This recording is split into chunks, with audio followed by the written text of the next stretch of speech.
Good evening. I'd like to call to order the Tuesday, September 3rd meeting of the Currituck County Board of Commissioners to order. At 5:30, we had a work session with the Pine Island Audubon Sanctuary and a presentation of the master plan. And at this time, I'm going to ask Reverend Glenn McCraney to lead us in the invocation and pledge of allegiance. Please stand. And let us pray.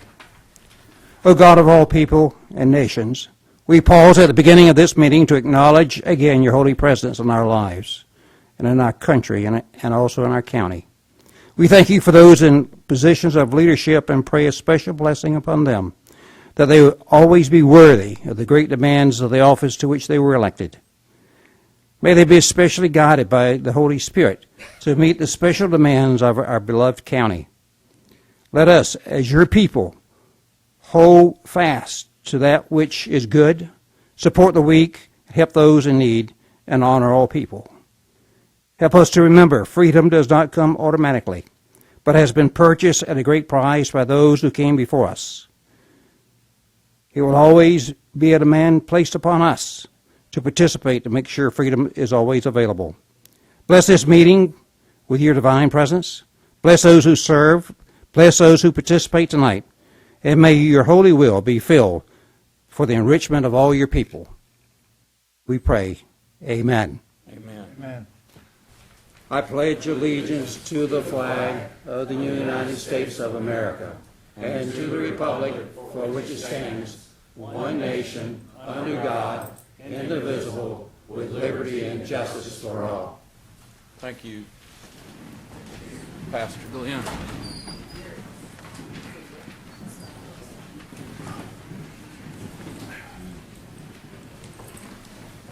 At this time, I would ask that we would strike the closed session from the agenda and approve it otherwise.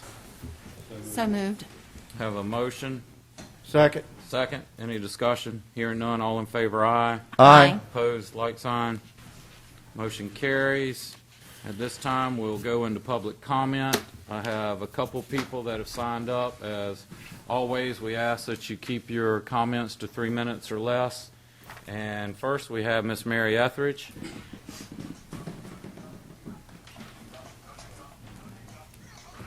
Good evening. Miss Etheridge, I'd like to ask everyone to please cut their cell phones off or put them on vibrate or otherwise, please. Thank you. Yes, ma'am. Good evening. My name is Mary Etheridge, and I live at 846 Shawborough Road, Shawborough. My family and I have been involved in litigation with Currituck County since 2011 over illegal spot zoning in our neighborhood. At that time, Mr. Griggs and Mr. McCord were not serving on the board, and Mr. Martin was the only commissioner voting against allowing a junkyard in our neighborhood. At that time, not one entity in the county thought a junkyard in Shawborough was a good idea, and the courts have also ruled in our favor, saying indeed it was illegal spot zoning. I would like to quote a former Associate Justice of the United States Supreme Court, Potter Stewart. Fairness is what justice really is. Yes, the courts have given us justice in their ruling that the county acted improperly in issuing a rezoning permit for a junkyard in our neighborhood. But we want the county to give us fairness.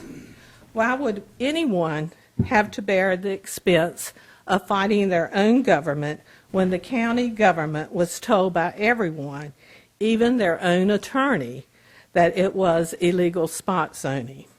Do you really think it is fair to go against everyone's advice and rezone an area? Do you really think it is fair that I had to borrow money to protect my home from a junkyard within 600 feet of my home on 1.1 acres of land?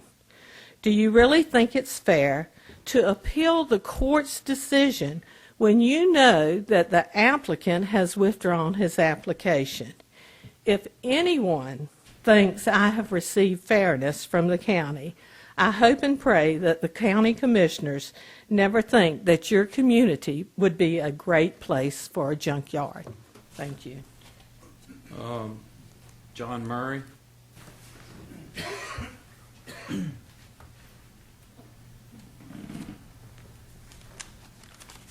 John Murray, 148 Coin Jock Development Road. I'm with the Coin Jock Roartans, and I'm here to invite the commissioners and the county to the 10th annual Currituck Wildlife Show, and we're going to have a calling contest this year. Jack Cox, he's a native of Currituck, will be the featured carver. He's known nationally and internationally, and he'll have some birds on display. The show will be Saturday and Sunday, 10 a.m. till 5 on Saturday, 10 a.m. to 4 on Sunday. There'll be a silent auction go off at 2 o'clock Sunday afternoon. The calling contest registration will be from 10 till 11 on Saturday, and then the calling contest will start about 11:30.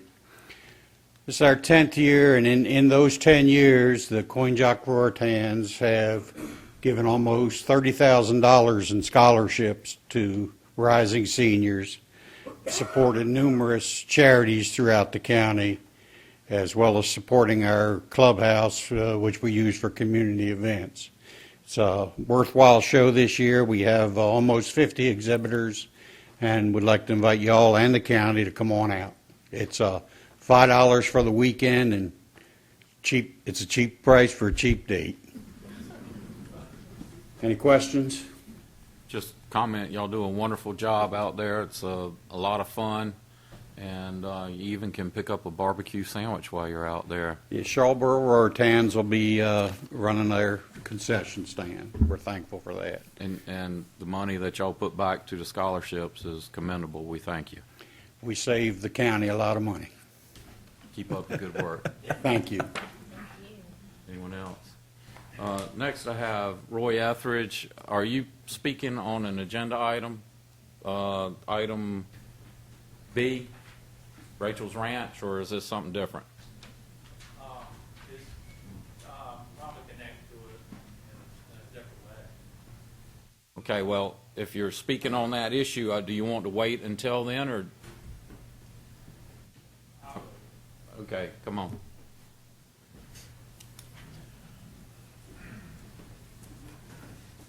My name is Roy Etheridge. I live at 109 River Lane Road.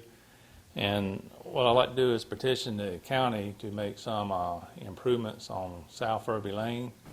I have a mining pit back there, septic dump site, and I have, I think it's 6 rental homes back there. And I would like to make some improvements to the road to rock it, ditch it and rock it.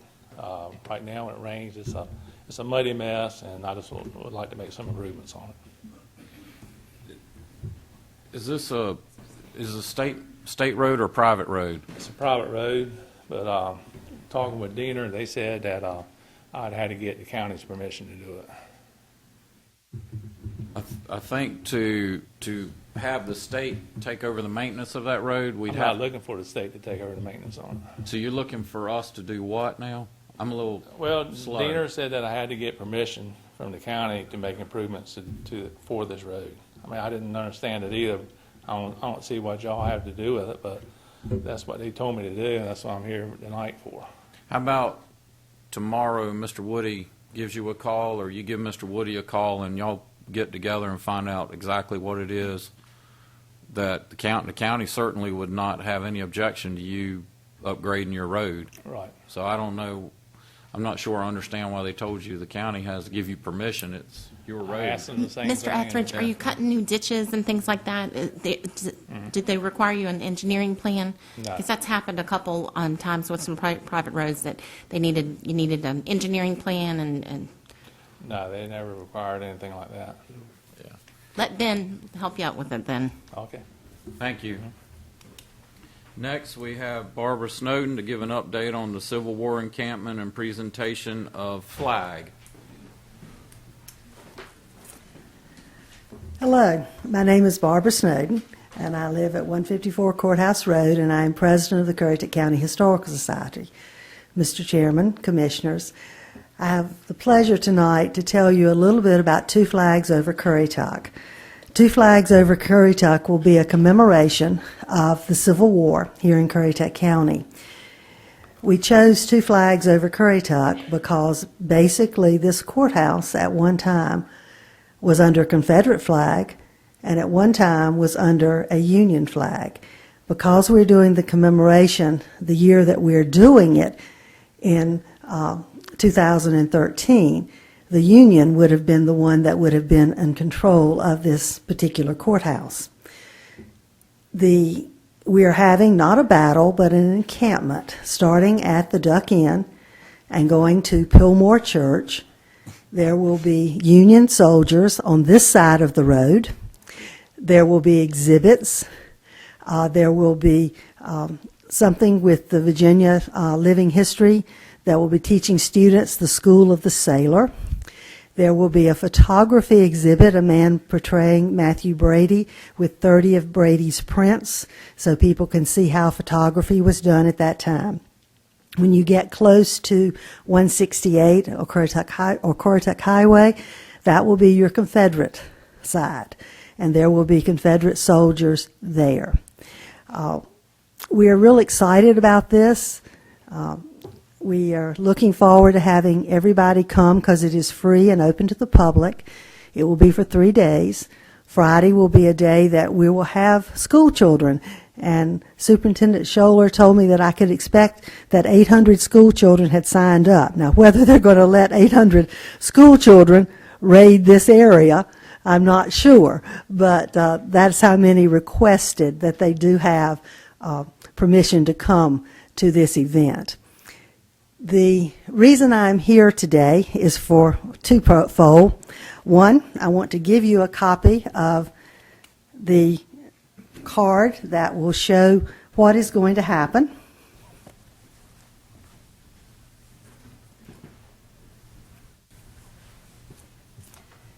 And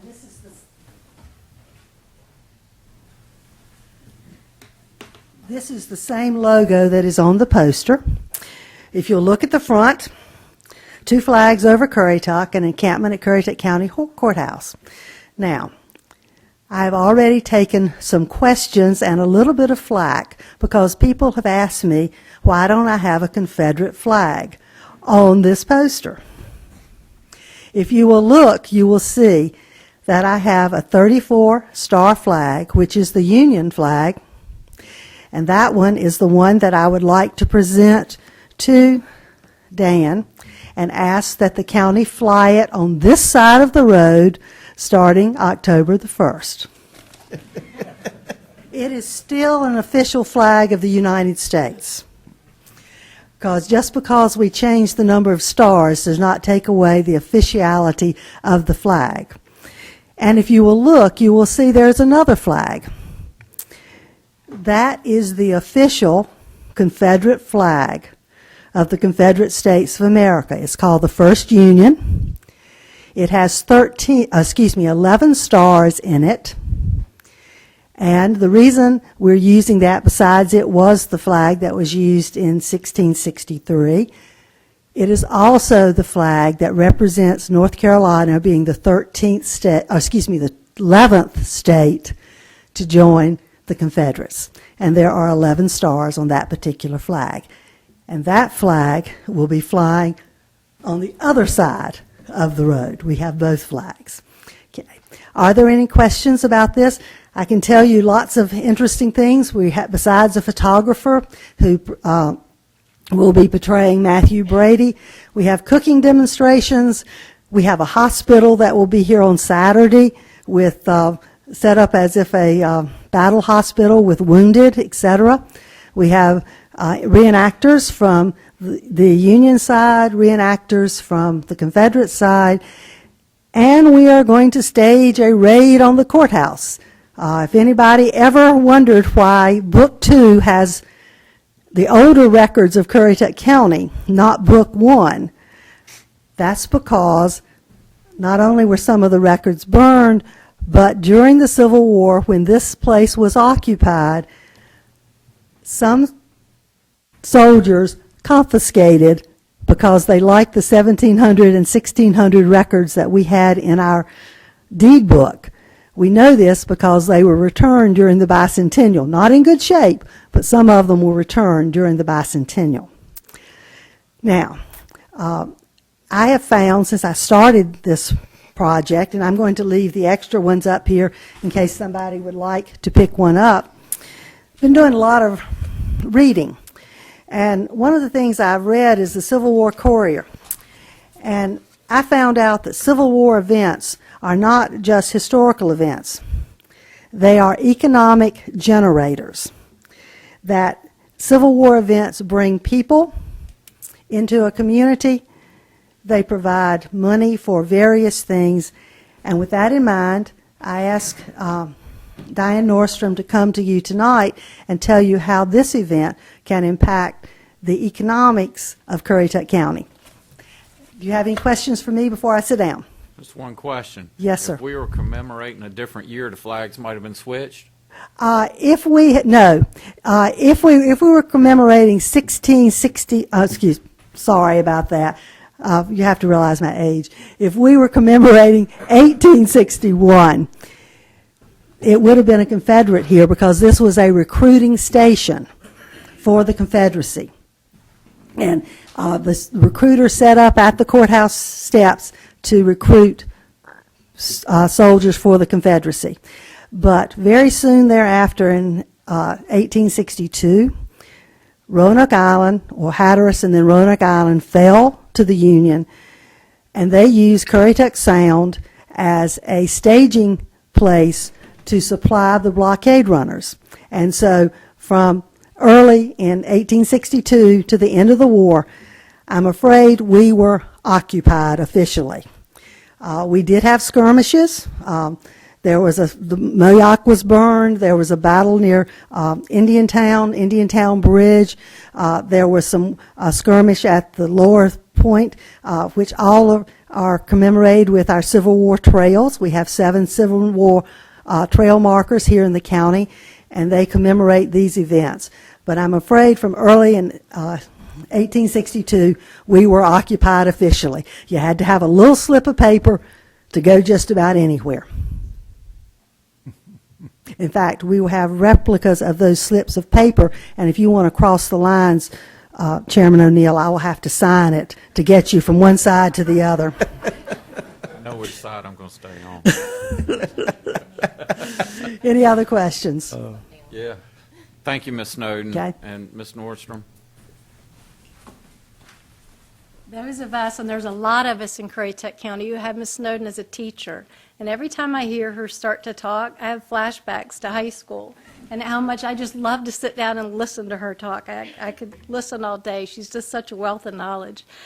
She asked me again to come and say just a couple of things about the economic impact that Civil War sites and Civil War events can have on local communities. And the Civil War Trust organization recently released a report that details the effects of local economies on these sites and these events. And I wanted to share just a few of those with you. A family of 4 visiting a Civil War site spends on average $1,000 on their visit, and that can include food, beverage, lodging, shopping, gas, all of those things. Civil War tours, they love history. And typically they have a higher household income than the general population, which means when they come to a community, they typically spend more money. They'll explore an area, not just to come to the event or that particular site. They will visit other areas there.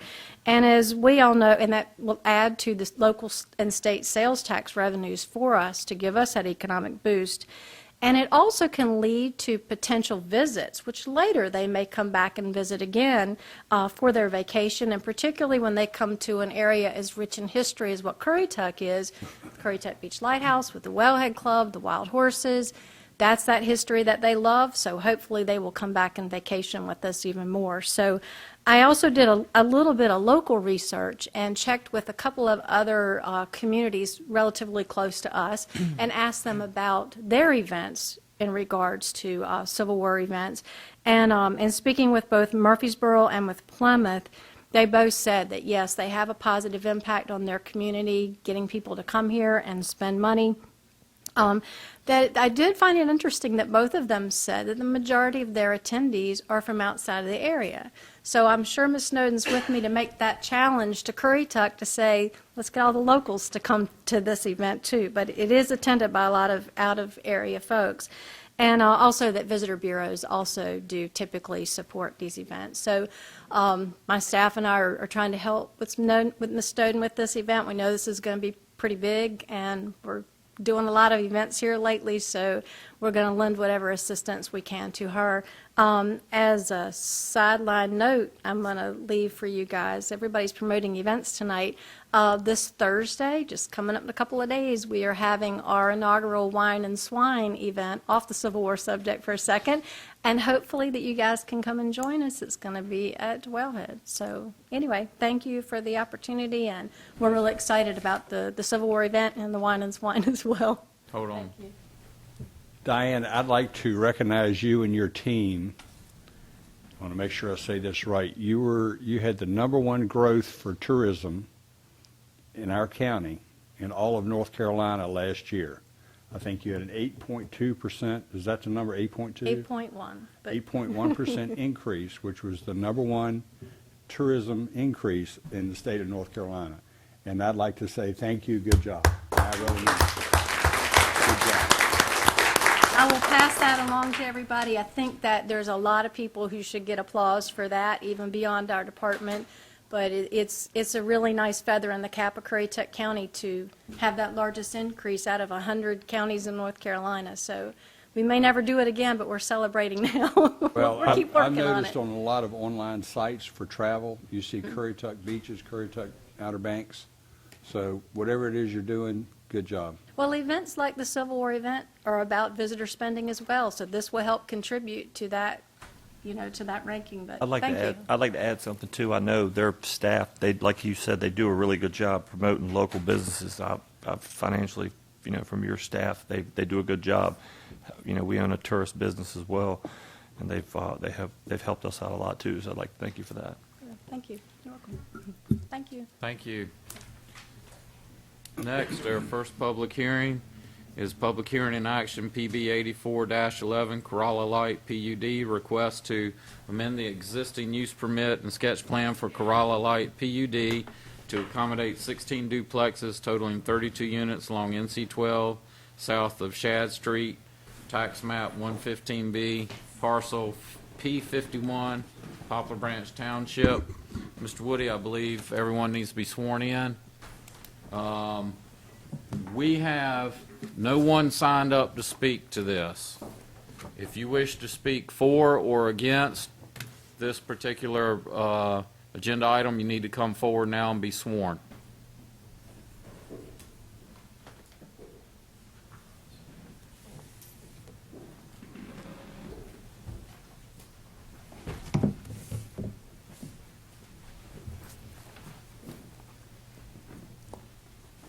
Put your left hand on the Bible and raise your right hand. You swear to tell the truth, the whole truth, and nothing but the truth, so help you God. Thank you. Mr. Woody.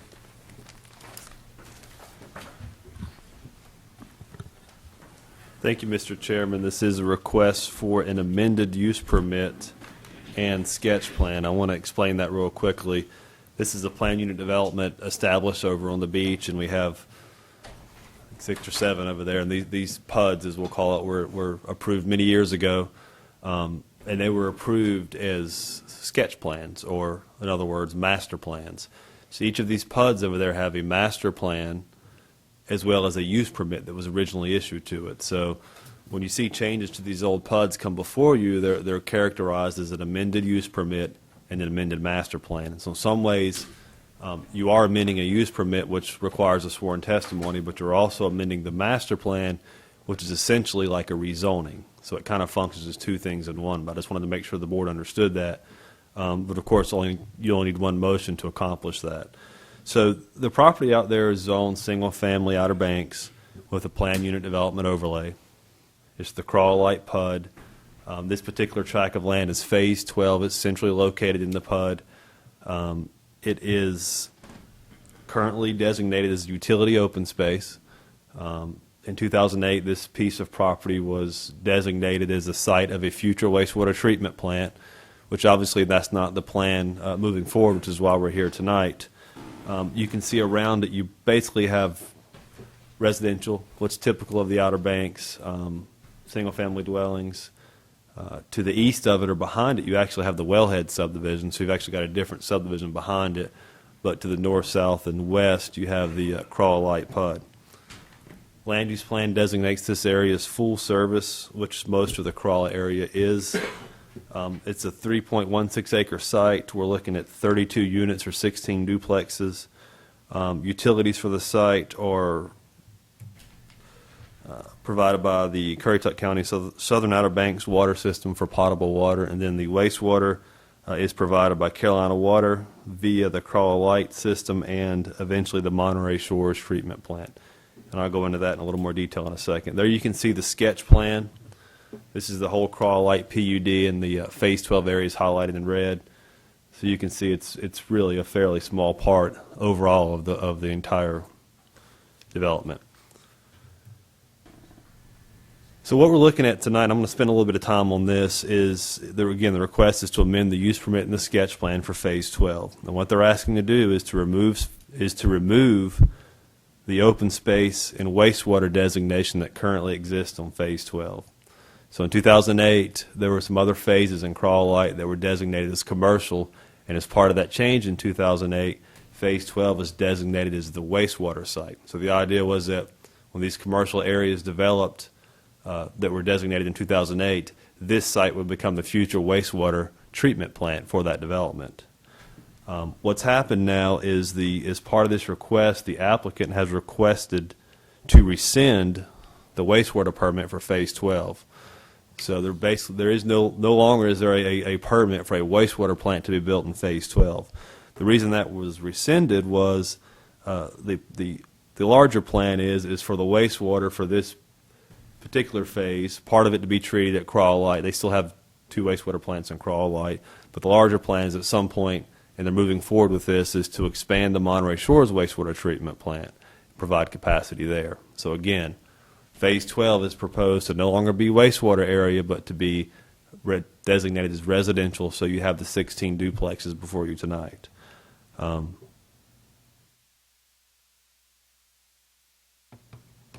As part of this request, I'm going to spend a little more time on this. Right now, Crawl Light is served by 2 wastewater treatment plants, Crawl Light Phase 1, Crawl Light Phase 2. There is capacity between those 2 plants to serve a portion of this proposal you see tonight. So some of these duplexes that are proposed can currently be served by Crawl Light. However, to build this project out, to build all the units, it will require an upgrade or an expansion of the Monterey Shores wastewater treatment plant. I'll note that Monterey Shores and Crawl Light are 2 different wastewater treatment plants physically, but they're both managed by Carolina Water Services, and they look at that as one utility district from Carolina Water's perspective. A lot of this information is in the staff reports. We've included that in the findings. I'm going to move towards the land use now, but we can come back to wastewater if we need to. In terms of land use, you can see this property is a rectangular piece. It's along NC 12. North is on the right side of this map. You can see there's 16 duplexes that are laid out along a street. They're building a street off of 12, which connects into Beacon Hill Court, and along that street, you've got the duplex units. There's the elevation of the units. You can see kind of similar to what you see over in Crawlin now. Again, when you look at their elevation, the front elevation facing you, you have one unit to the left, there's a dividing wall in the middle, and 1 unit to the right. So it's basically 2 attached single-family units. Their intention is to offer these units for sale, so you could buy one half of the duplex and somebody else could buy the other half of the duplex. There's a color rendering of the dwelling you can see.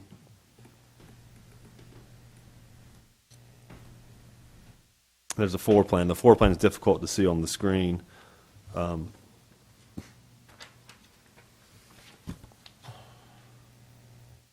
So all that being said, the TRC has reviewed this request. And the Technical Review Committee, again, is a staff group that reviews and makes recommendations to the Board of Commissioners on this. The TRC does recommend approval of this amendment to the use permit and sketch plan. However, TRC did provide a couple of conditions of approval, and I'll read through those real quickly. One, that the project from this point, if this is approved, this amendment to the master plan and use permit, that it shall not move forward for any additional approvals until state permits for the wastewater expansion are provided. We actually have copies of those permit applications to expand the Monterey Shores wastewater plant, so we know those have been applied for, but we want to see those permits issued before we move anything else forward in terms of permitting. Two, the county's well field, the county has well fields in Crawl Light, are not to be used as green space. What that means is green space is land that's set aside for potentially for disposal in the future, and it encumbers land. And they have agreed to remove that green space designation from our well fields.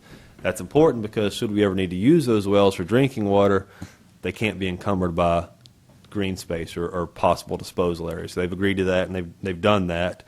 When they rescinded the wastewater permit for Phase 12, part of that rescission was also removing the green area from the well fields that the county has access to. The third condition was that all the costs for the Monterey Shores treatment plant expansion be paid by Outer Banks Ventures or the developers of Crawl Light phases 10, 12, 13, and 14. What's important, what's significant about phases 10, 12, 13, or 14 are those are the phases in 2008 that were either wastewater phases or some sort of open space. So those are the phases that were kind of opened up for development that are creating the demand for the additional wastewater. Mr. Woody? Yes. Quick question. Yes. Restate your statement about who's going to pay for what. The condition that staff recommended on this is that all costs for the Monterey Shores treatment plant expansion shall be paid by Outer Banks Ventures or the developers of Crawl Light phases 10, 12, 13, and 14. Is that Outer Banks Ventures? Most of those are owned by Outer Banks Ventures. There's one owned by the Crawl Light Property Owners Association. I don't think they plan to develop it. And, of course, the applicant here tonight is planning to purchase Phase 12. So the point of that condition Cost has to be bared by Outer Banks Ventures. by the users, by the people creating the new demand, by Outer Banks Ventures or the developer. So whoever develops those phases and creates the demand would then bear the cost of that expansion. The last condition is that the development shall not occur on phases 10, 12, 13, or 14 until such time as the required wastewater capacity is made available. So what that condition means is that these phases that are creating the demand for the expansion of wastewater would not actually be built or given COs occupied until the wastewater capacity is there. Planning Board heard this request as well at their meeting last month. They did recommend approval with the TRC recommendations I just read, and that recommendation was unanimous. With that, I can answer any questions you have. I can try to.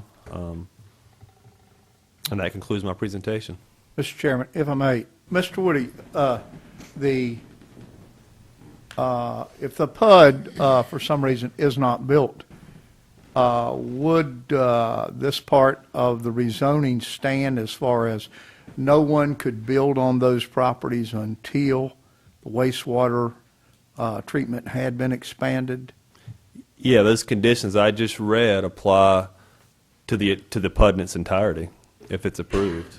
So if this particular development didn't move forward, those conditions remain in place for somebody that may come to also develop, or somebody else that may come to develop these duplexes will be subject to the same conditions. Well, what happens if for some reason they're not built and that capacity of, or that land needed for that spray field, can we rezone that and actually use it for the utility at that time? Yeah, and the use, the ability to do the spray field wouldn't be precluded by the zoning. They'd have to go back and get permits to do that from the state. I guess your question is, could this be reclaimed or put That's back right. into utility? It could. Yeah. Okay. It could. It is possible, yes. As long as it is not built upon. Yes, yeah, and actually, The engineer will probably tell you that even in instances where it's built on with some setbacks provided, you could probably still do some disposal. You'll be surprised with the spray field. Like, for example, golf courses take disposal sometimes. Exactly. All right, thank you. Another question. Is Outer Banks Ventures still have a plan to move Corolla Light 1 and 2 to Monterey Shores? I understand that remains their long-term plan, yes. If that's the case, how does that affect this project?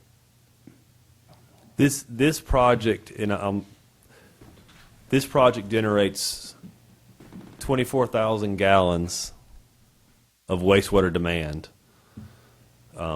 15, according to the applicant, 15,000, I believe that 15,000 gallons of the wastewater demand can be served by the current Crawl Light plants 1 and 2.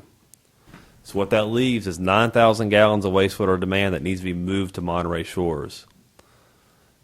But how does that affect moving Corolla Light 1 and 2 to Monterey Shores? I don't know that it does, because adding the ability to send 9,000 gallons of flow to Monterey Shores can be done with improvements within that Monterey Shores plant and doesn't add demand for additional disposal area or green area. So I think this project in and of itself, if executed, can be done without necessitating the need to close or impact Crawl Light plants 1 and 2.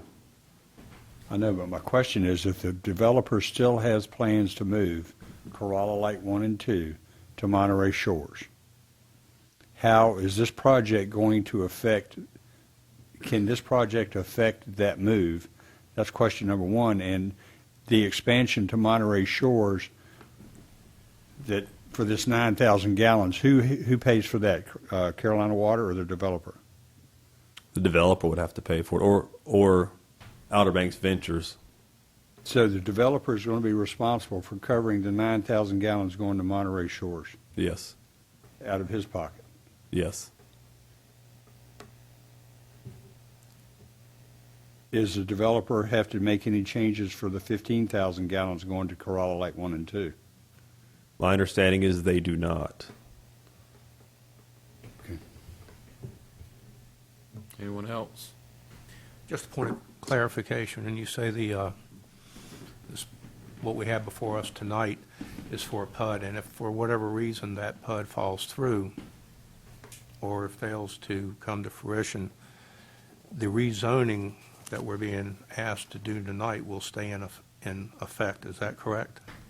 It does.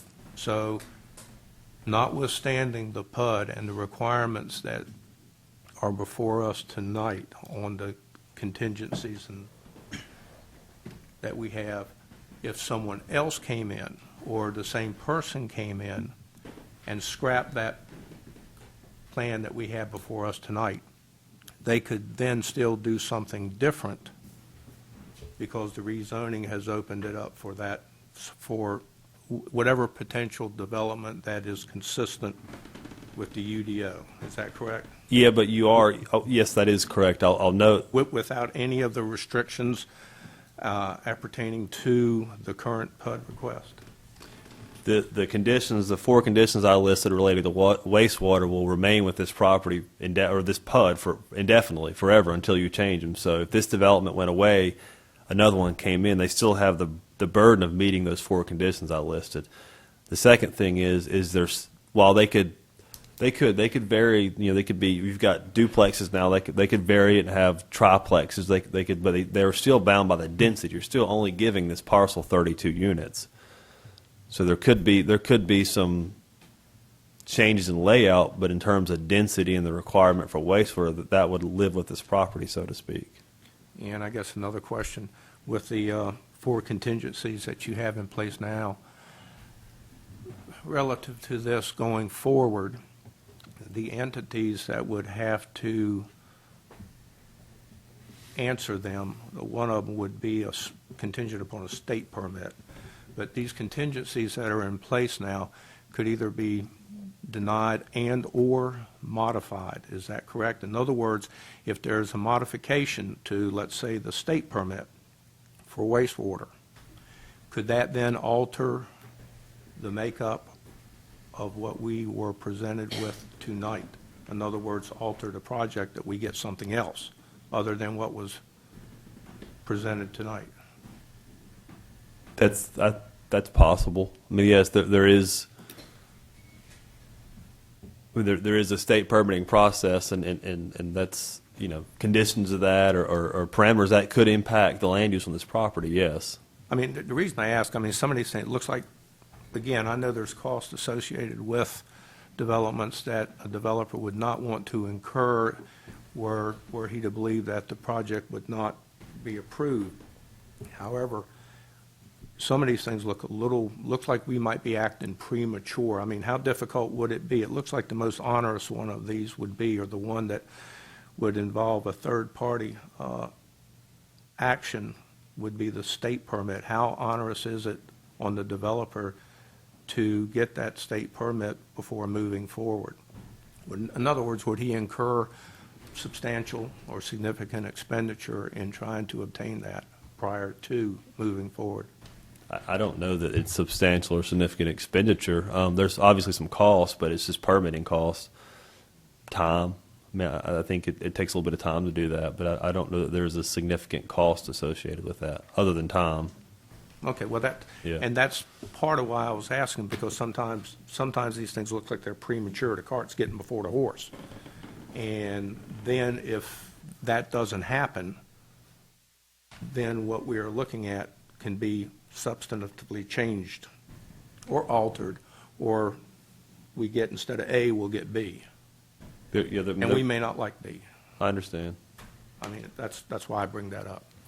Mr. Woody, by the same token, if he has all the contingencies in hand that Mr. Griggs has asked about, he could do the same thing that Mr. Griggs is worried about. Is that not correct?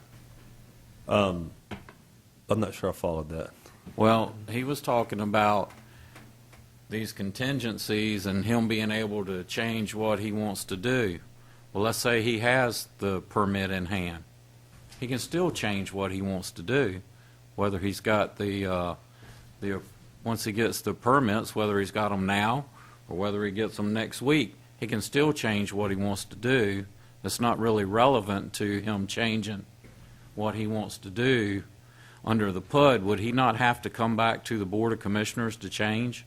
Yeah, yes, whether the wastewater was fully built now or if it's in the permitting process, either way, to do substantial changes, to increase densities, to decrease open space, all that has to come back to the Board of Commissioners. So it would still require to come back whether he has permits in hand, whether Yeah, he gets them a week from now, correct? Modification would, Okay. yes.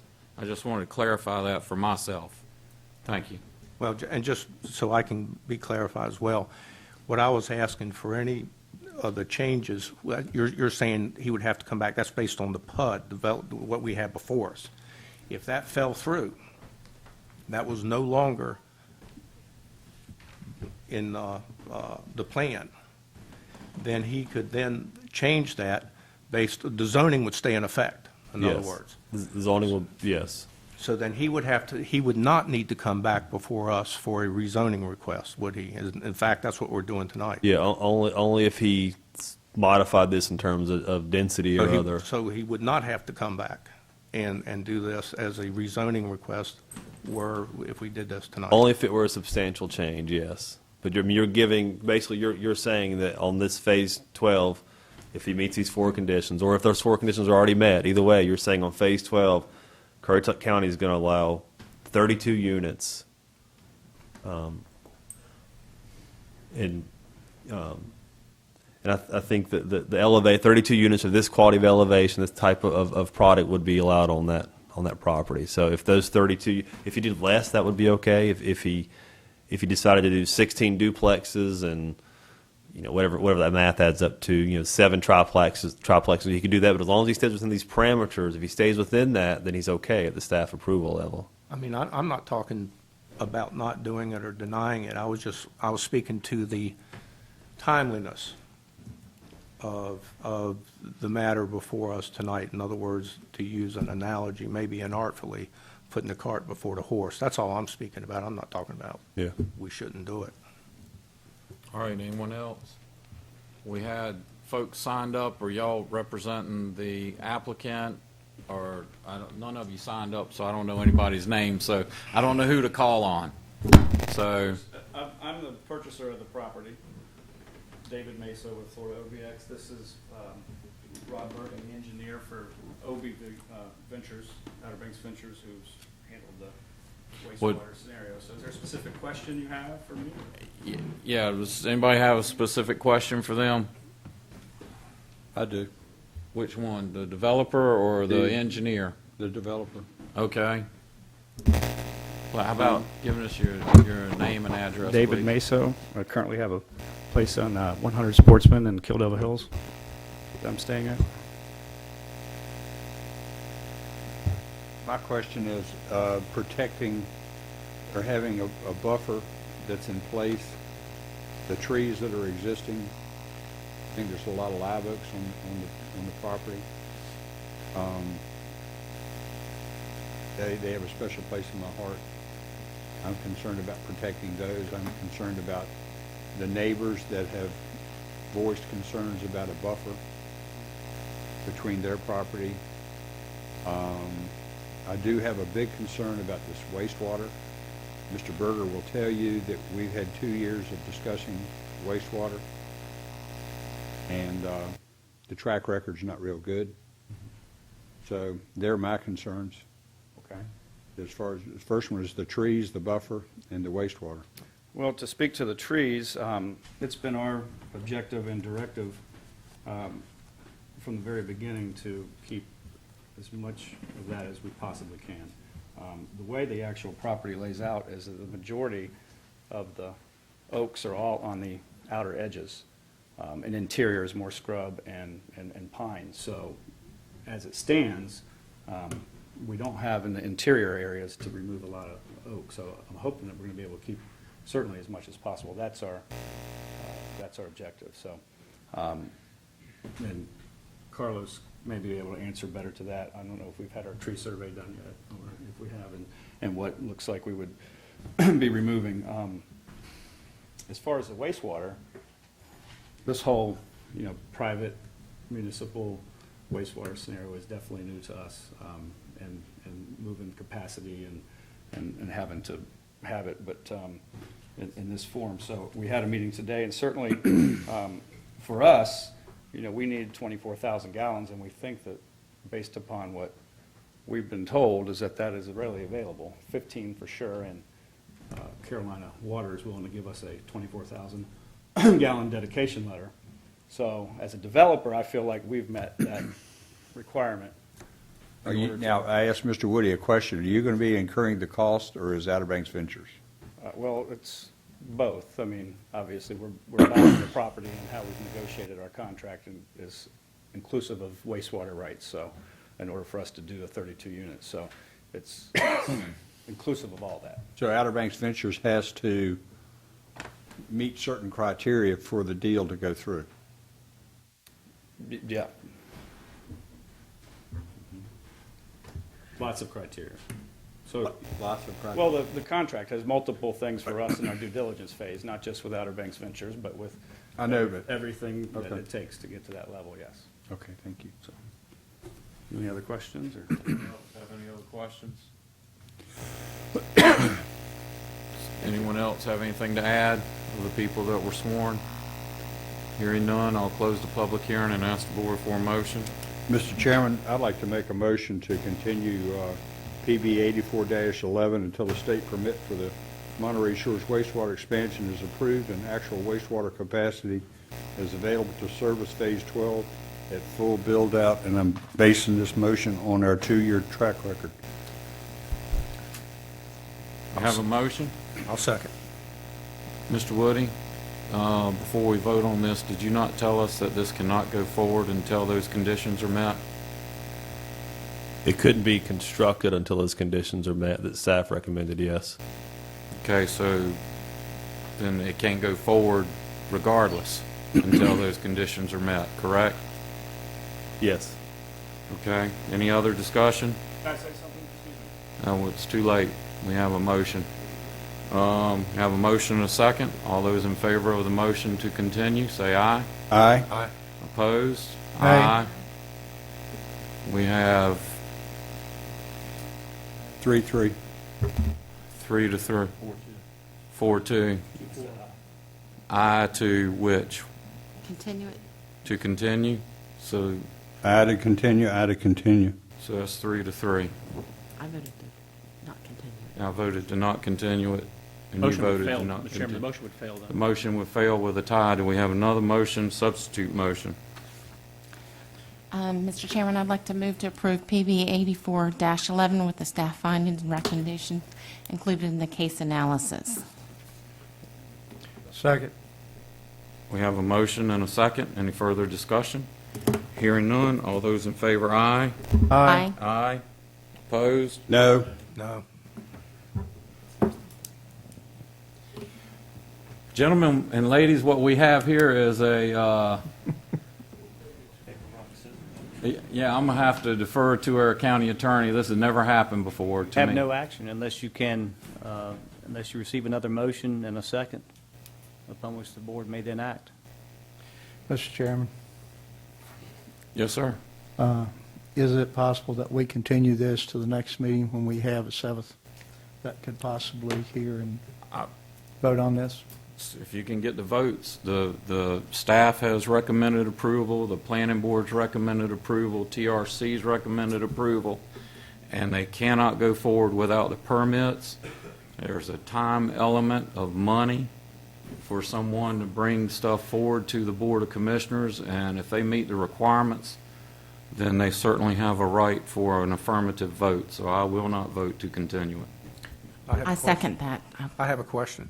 If in fact nothing can happen unless the permits are granted going forward, isn't that consistent with the motion made by Commissioner Petrie?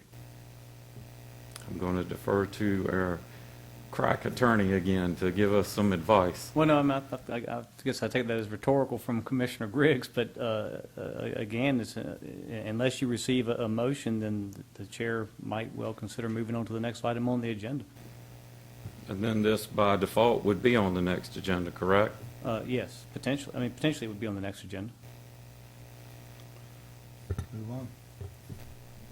I guess we'll move on then. I have a question on that. If it's continued, how long will the permits take? I mean, the permitting process could not be approved by our next meeting, so we would be back to square one again, correct? The principal difference is if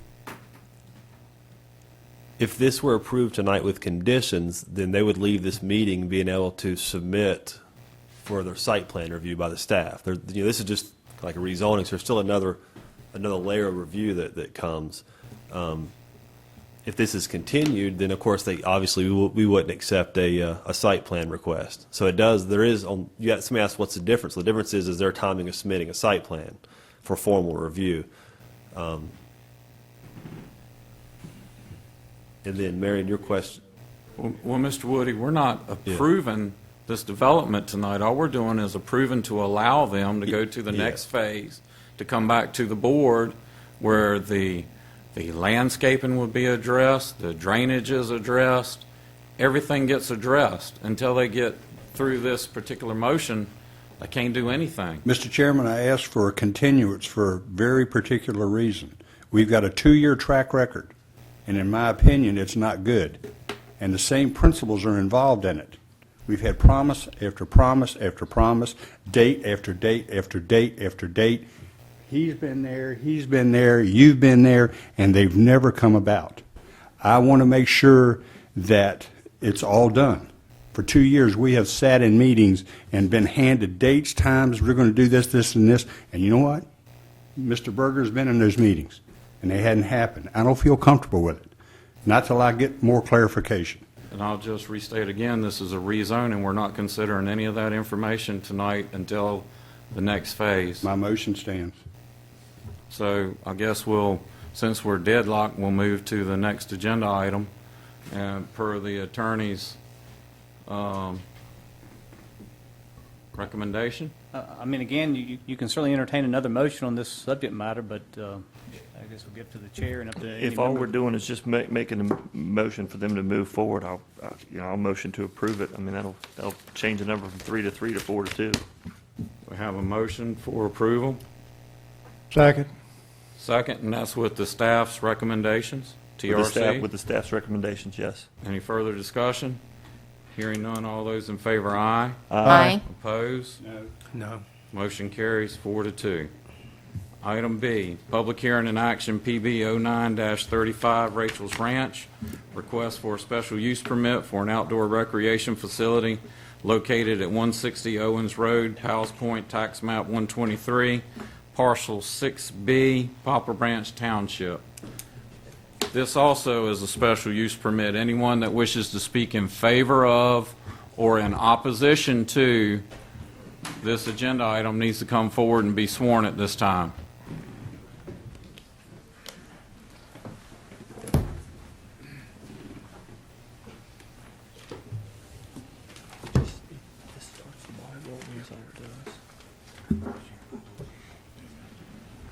Put your left hand on the Bible and raise your right hand, please. Is everybody up there? You swear to tell the truth, the whole truth, and nothing but the truth, so help you God? I do. Thank you. Mr. McCree, you will be the clock enforcer of 3 minutes per speaker. Okay. Mr. Woody? Thank you, Mr. Chairman. This is a request for a use permit, actually a special use permit. I'll note this is being reviewed under the old UDO, the previous UDO. I believe it will be the last case you'll ever hear under the old UDO. I think at this point all the comments and things have expired, so we're officially into the new UDO after this one. This is a request specifically for an outdoor recreation facility on a tract of land. It's about 47 acres. You can see it on the aerial photograph. Has access or has access from North Farabee Lane and from Owens Road. North Farabee Lane coming off Currituck Highway and Owens Road coming off Bayview Road. Zoning in this area is primarily agricultural. You can see some GB along the corridor and to the south of it. What you basically have is rural areas, wooded tracts, active farmland. There's some scattered kind of low-density residential in the area. That's the prevalent land use pattern that exists. Land use plan designates the area as limited service. It's in the Point Harbor sub-area. It's proposed to be an outdoor recreation facility, more specifically like an outdoor amphitheater, and its utilities-wise would be served by portable lavatories. There's not necessarily a significant amount of hard improvements proposed to this, although there are some. On the site plan, they indicated it would be served by county water. I think they had noted the county water line would be extended from Bayview, although I'll mention that county water actually isn't on Bayview, it's on the highway. So if it is to be served by county water, it would need to be extended from the highway, from Currituck Highway. Basically, what they've included in the narrative is that this is a multi-use outdoor recreational facility that will, among other things, feature a summer concert series with a variety of performing artists and acts, and the project is expected to have 2 to 3 events during weekdays in the summer season. This was reviewed by the Technical Review Committee or staff. There's a number of outstanding TRC comments that need to be addressed before this could be approved as a site plan. Probably the one I'm going to point out in particular that is of most relevance is that the UDO does require a 20-foot right-of-way for fire and EMS vehicle access. And to this point, this property does not have that 20-foot right-of-way that provides access. Again, there are accesses, but there needs to be a 20-foot right-of-way that is suitable for fire and EMS access. This is a special use permit. It's the old use permit, so you have 7 findings you're required to make as a board. Staff has provided recommending findings. I'll go through those really quickly. One is that it meets the minimum requirements of the ordinance. Another, that it doesn't endanger the public health or safety. And then it's in harmony with the area. And those 3 findings are all difficult for the board to make, or actually you can't make those because it doesn't have a 20-foot access or 20-foot right-of-way. So staff's position is you're unable to make those findings. I'll also note that we have a finding related to the land use plan, and one thing I'll point out on that is our land use plan generally says that access to higher intensity properties should not be permitted through areas of lower intensity. So that's the idea that if you have something that generates a lot of traffic, it would generally, ideally, have direct access to a highway and not go through residential areas or pass through other kind of low intensity development. So that's another thing to keep in mind. Planning board heard this, or excuse me, staff, again, TRC is recommending denial of this use permit based on the inability to meet the required findings of the use permit. The planning board heard this request at their last meeting, and they too recommended denial, and that motion carried unanimously. And that concludes my presentation. I'm happy to answer any questions you have. All right, questions for Mr. Woody? What's the size of the right-of-way now at the current time? You said it has to be 20 foot, but they don't meet that requirement. Yeah, the principal access is from Owens Road, which is a 16, according to DOT, NCDOT is a 16-foot right-of-way. Any other questions? Hearing none, I'm going to open the public hearing. We have several people signed up to speak. First one is Andrea Blackburn. As you give your name and address. Well, I guess before we start with you, is there anybody representing the developer that would like to speak first? We need to, I've skipped protocol. That's all right. My name is Rick House with House Engineering. I developed a plan. I've been working with the Yonts family and Rachel specifically for several years on this project to try to get an outdoor recreational facility on a 47-acre piece of property, relatively in lower Currituck. And we've had a number of issues trying to get access to the property and several DOT issues. We were actually granted a commercial driveway permit a couple of years ago. And then there's been some activity between the adjoining property owners, between DOT and between us, and meetings on site, and been several attempts to basically limit this 20-foot access is what we really need. And we've had TRC comments about it for 4 years now. We've all about this access that Ben spoke of. At one time, it was a 20-foot road, and one time it was a much smaller road, and there's all kinds of back and forth of what the width of the road is. The adjoining property owners are not willing to allow access to this property for whatever reason that may be. But anyway, our biggest issue has been getting emergency vehicle access to basically a landlocked 47-acre parcel of land. We can't do a subdivision. We can't do a PUD. Can't do an overlay. We can't do anything without some kind of emergency vehicle access to this property.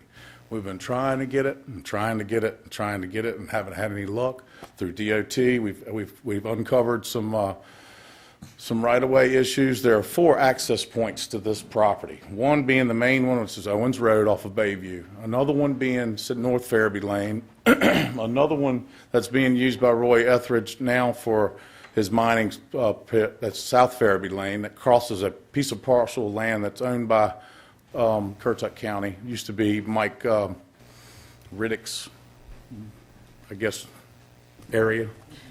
Anyway, and then there's another access through the Fox Knoll subdivision that basically is a commercial setup that has actual water lines in place, 6-inch water mains and things like that. I'm here tonight to try to ask this board to rule on an outdoor recreational facility that'll bring dollars that are just going through Currituck County to Dare County and being spent over there, Roanoke Island Festival Park, Mans Harbor at the tattoo parlor for what was it, Harley Week or whatever it's called. All those dollars are just driving straight through Lower Currituck, and we're looking for a recreational facility that will allow people to come from Dare County, from Currituck County, and in Pasquotank County, even from Virginia down to a place that we could see country shows, rock and roll shows, maybe an outdoor venue for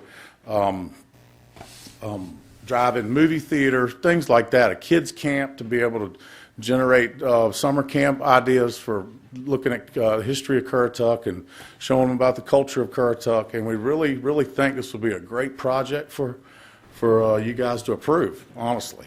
We've had a lot of trouble, a lot of back and forth about the access, as Ben spoke of. And I'll entertain any questions you guys might have, but I would like y'all to think about maybe either tabling this to be able to figure out the DOT access and all the, and maybe even seeing if the adjoining property owners who are here tonight, if they're willing to grant access and work together on getting something, you know, like this in Lower Currituck. I think it's a good project. I really do. I've been working on it for years. I know the family for many years, and I'm behind it 100%. So if you guys got any questions, I'll be glad to answer. Have any questions? Thank you. Yep. You may have some Okay. later. Okay, Ms. Blackburn, I apologize, but I'll call you again.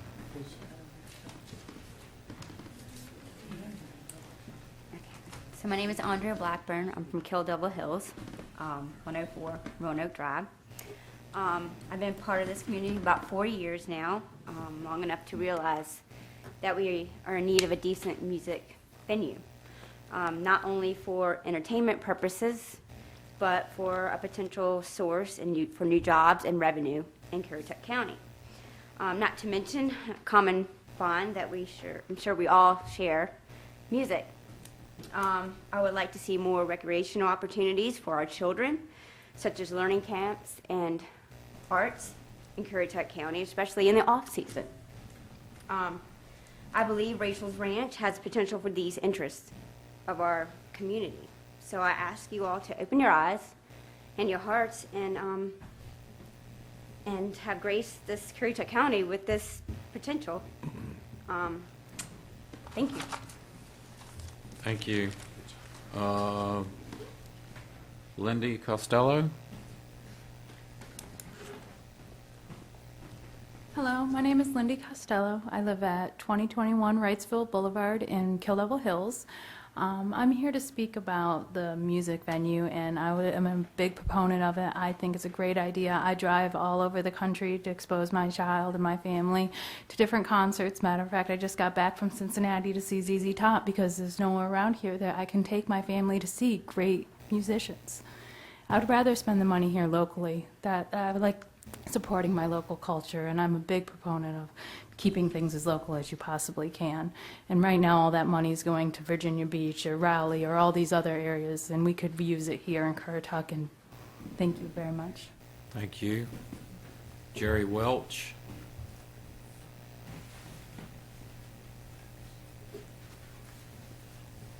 Hi, my name is Jerry Welch. I live at 104 North Point Road in South Mills, North Carolina. I am in favor of Rachel's Ranch because I think it's a wonderful idea to bring this kind of revenue and employment and entertainment to this community. My family's from this county, and I believe that what they're looking for to put into this is a wonderful opportunity for this county. And thank you. Thank you. Robert Griffin?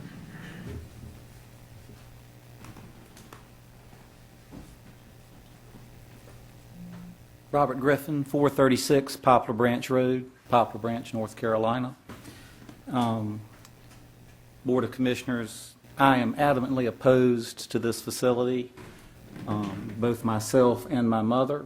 If you look at the site plan that is shown, I believe that her house is probably the second closest to this facility. Maybe, I'm sure it's not the closest, but it's the second closest. And Mr. Woody did a adequate job of presenting what staff has found and what the planning board has found and what our county expects when you're going to try to have a special use permit, and this doesn't meet the criteria in any way, shape, or form of it. It doesn't meet the character of this particular area and the homes in that area. It just doesn't meet it. My mother's home, I would estimate, is no more than 200 yards from this. And you can imagine the amount of noise that would be generated at something that close for a music park such as they're describing. The use clearly is not in harmony with the characteristics of this area. There's no question about that. Staff recognize that fact. The planning board recognized that fact. It's already been discussed about the access issues. You've heard that. I'm not going to go through that again with you. And I understand this is being presented under the old UDO, and it doesn't meet that, and it clearly doesn't meet the new UDO and the requirements that is set forth in that, if you look at that. So in conclusion, I'm adamantly opposed to it, and I certainly know my mother is adamantly opposed to it, and I know you're going to hear some other speakers tonight who are adamantly opposed to this as well. It's just not the proper location for something of this magnitude. Thank you. Thank you. Roy Etheridge?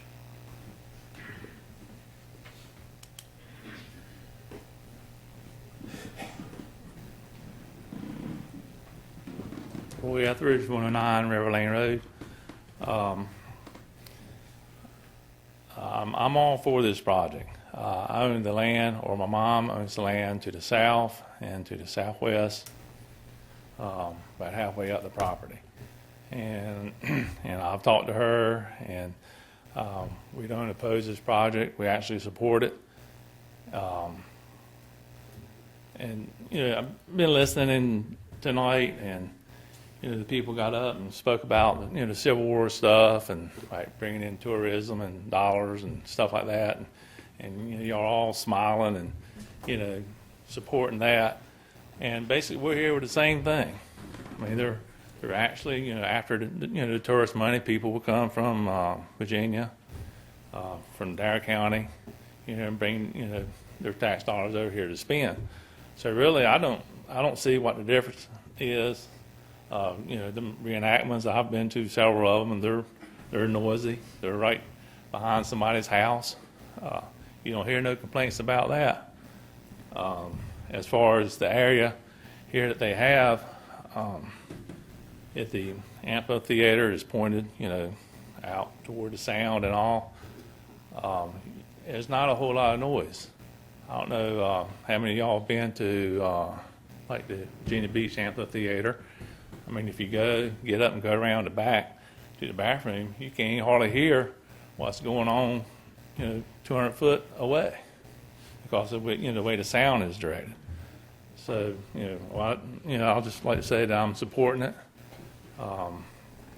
and that's about it. Thank you. Fanny Newbern?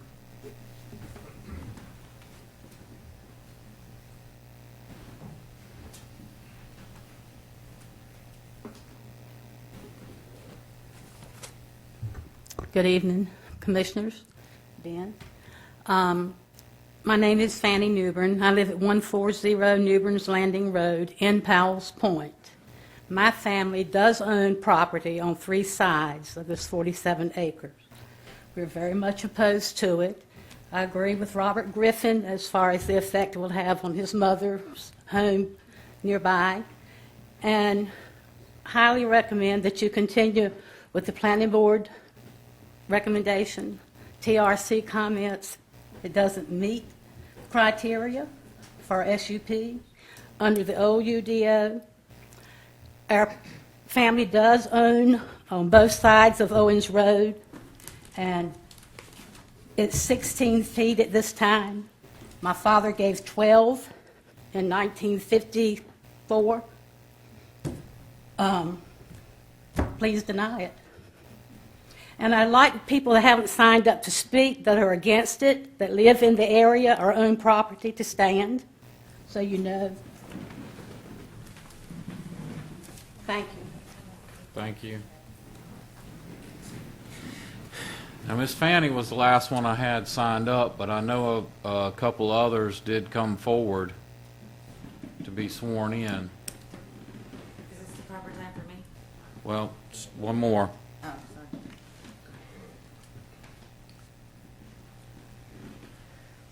Chairman, Commissioners. Thank you for listening to me. My name is Julie Fulwick. I live at 108 White Acres Drive. I'm about a mile and a half away from the proposed site.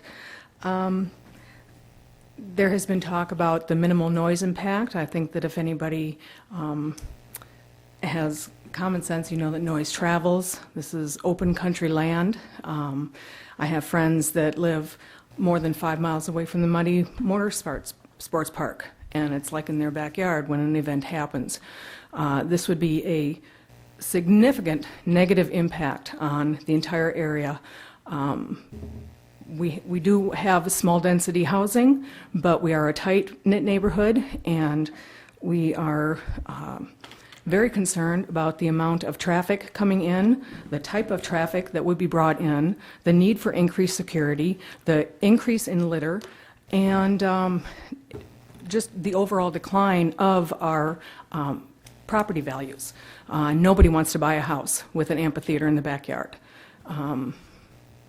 Everything has taken a hit already. Everybody's felt that impact, and we certainly don't need a significant another drop.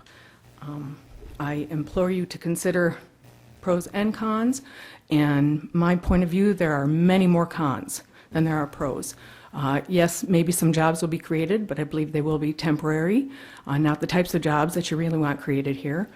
And I have heard that they are proposing other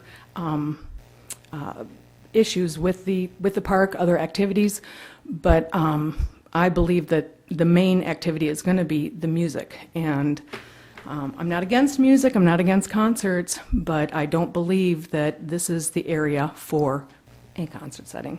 Thank you for listening to me. Thank you. And I believe, Rachel, you'd be next.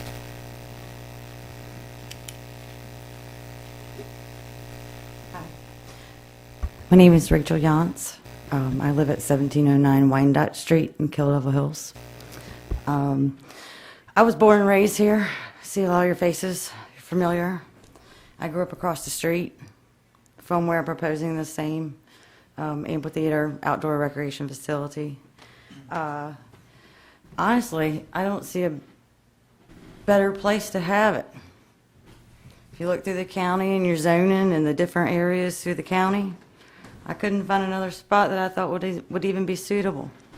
Yes, there's people that's here that are opposed to it, but if I picked another area that is zoned the correct way for your new ordinances, there will be more than that in here.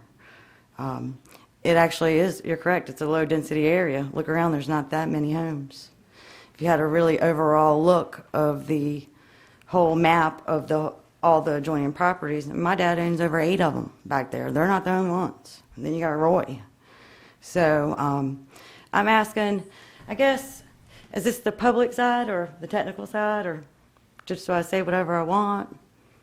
Pretty much whatever I want. Okay, we got some DOT problems, and it is screwed up.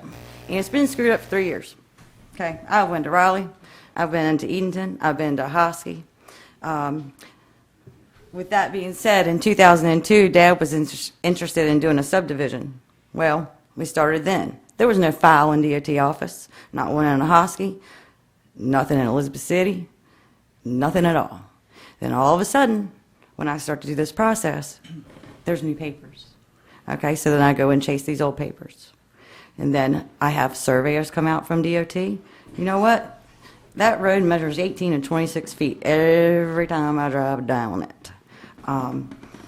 With Mr. Mims being the fire marshal and the criteria to get across that road for what it's needed for the special use permit, he has offered us 18 feet. So I'm really concerned that all the money and effort that I've put into this for 3 years with the UDO being changed is completely out the window. I'm not doing this to hurt anybody. I want everybody to have a good time in the county. I want it to be safe. I mean, who doesn't want things to be safe? We are aware of FEMA courses and the different actions to keep things safe. The nearest neighborhood is 1.45 miles away. As far as the land use plan, the land use plan ends. If you put it back up, Ben, it ends on the other side of Bayview Road that we access. So we're really not that far out of it. Also in the old UDO, y'all passed Dennis Anderson. He was in the same limited area with not too many homes around, maybe other than on the back road of Idlet. We are aware of noise and different things, but the way that we've positioned the stage up, it's pointing in a whole other direction away from the neighborhood, which is one residential neighborhood in there. And then the rest are private homes on their own acreage. I guess that's pretty much it. I mean, well, no, it's not. No, it's not it. Let me tell you, there's, like Rick said, there's 4 accesses in and out of there, and I went back and forth to every single one of them. I was back in here in 2010, and I asked y'all to help me with South Fairby Road. Does anybody remember that's still on the board? I was here. Roy was here. And I asked for help to be able to drive across the Currituck County's piece of property. It's not that I can't drive across it. There's easements all the way that's 20 foot down that road. So a 20-foot easement would give me fire protection to my property. But, you know, the problem here with that road of that particular situation of access is that the county owns it. It has Diener conveyances on it. And what I needed y'all to do for me that y'all would not respond to me on was you needed to petition the state, because I'm not the landowner, to be able to put 8 inches of gravel down on that ground so that the county vehicle can stay up with state laws to go across it. Since all this has happened, 2 houses have burned down back there. I don't know if anybody's aware of that, off South Fairby Road. The road is more than 20 foot wide. I go through there all the time. I measured it. I have videos of measuring it. In some areas it's 26 feet. But as far as, you know, easement on paper, it's 20 foot. Owens Road, like I said, is 18 to 26 feet. I do have DOT coming back out this week. Whether this project is approved or not, we still have a major problem with, a state problem with the road. People have deceased that were starting in this in 2010 helping us. That was through DOT. And then some people have switched offices, so things have gotten put behind schedule, I guess. I'm not the priority when someone new comes in the office as far as contacting me back. And put a lot of time and effort into it. I really have. And a lot of other people have for me. And just want to do something fun over there for once. Like, I grew up across the street, and all I could do was run down the road. You know, my mom taught piano lessons. She did the piano at church. A lot of kids from the neighborhood came around to get the piano lessons. I don't see what the harm is with having activities of that such. It's not like I'm trying to do something super bad in there. The actions I get from some of the individuals behind me is like I'm just going to torch the whole neighborhood or something. I don't know what else really to say unless you'll have any questions for me. Well, oh, I do have some paperwork. Would y'all like to see any of it? Hand it to Mr. Woody. You have a question? I have a question for Mr. Woody, and then I also have a question for Mr. Johnson. Mr. Woody, if I'm not mistaken, Dennis Anderson's place, he does, what, 6 to 8 events a year? Is that correct? Yeah, approximately. Okay. Ms. Johnson, how many events were, I mean, just ballpark? I think been 2 or 3 musical events a week for, roughly 12 weeks, spread out. You know, they're costly, so I can't say I'm going to be jamming 5 of them in. You know, they're costly. Ms. So they would Shantz, I need you to go to the microphone to speak, please. So you're saying you're looking at 20 to, I'm just using round numbers, 20 to 24 events? And then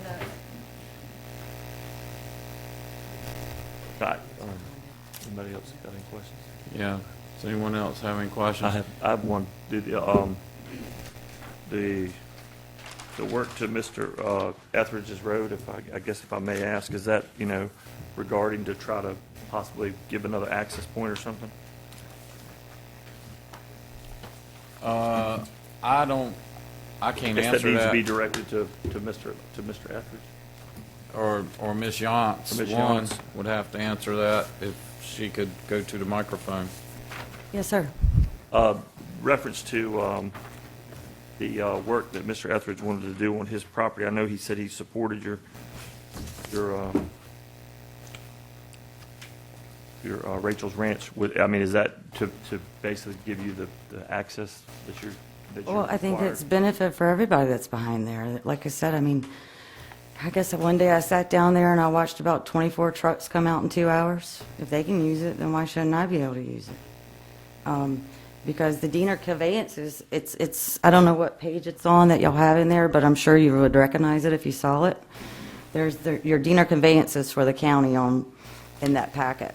And in that packet, it states that you can't move soil, you can't build on it, you're not supposed to drive across it, you can't grow anything. I mean, it's continual conveyances of what the state put on y'all for the contamination that was there. Now that the contamination has been properly cleared up, some of the conveyances could be lifted. But the only way that I could manage to put 8 inches of gravel on your section, which is about less than 170 foot. I think I wrote it on there. If you see South Fairby, I did the map from the GSI and clicked it on it, and it wouldn't print the foot, but I wrote it on there. It's like let's see, South Fairby Road from the highway to the back corner of the property is it's about 2,280 something square foot. I mean, foot long. Of the problem area, it's about 190 that the county owns out of that whole road that stops me from getting fire protection in there. Diener, I've met with Diener 3 times out in Raleigh, and flat out, Currituck has to petition to be able to put soil down. If you read in the conveyances, it says, but not limited to utilities, sidewalks, and roadways. So I feel like if y'all were possibly thinking it was a wonderful idea, that some of these things could get resolved. But when I came in 2010, I didn't get any response about that particular road. And as far as I'm aware of what Diener says, is that if we don't, you're not supposed to be driving across it. So people aren't supposed to be driving across it. There's 24 trucks driving across it. So if there was a problem where he couldn't cross his property, it's not just me that we can't use our property, they can't use theirs as well. So I feel like, that would be something that would be needed to be taken care of, to push this project in a forward motion on other ends. A lot of it has been over the access in and out the property. Not heard too much negativity on our site plan. Ms. Yantz, I want to ask Mr. Woody a question. When you're talking about access in and out, doesn't the UDO require not just an access, but a certain type of road that has to be built to a certain standard as well? It does. I mean, it has to be a hard surface, has to be able to support a 75,000-pound vehicle. So yeah, there are some construction standards. All right, you said there was 5 criteria out of 7 that were not met. Is that what I heard you say? There's really 4, to be honest. Could you state those to me, please, or to us, please? Because I don't see them specifically listed in my packet. Okay. Conditions proposed meet or exceed the minimum requirements of this ordinance. 27. And we don't think it meets that finding because it doesn't have the access. Number 4, the special use will not endanger the public health or safety.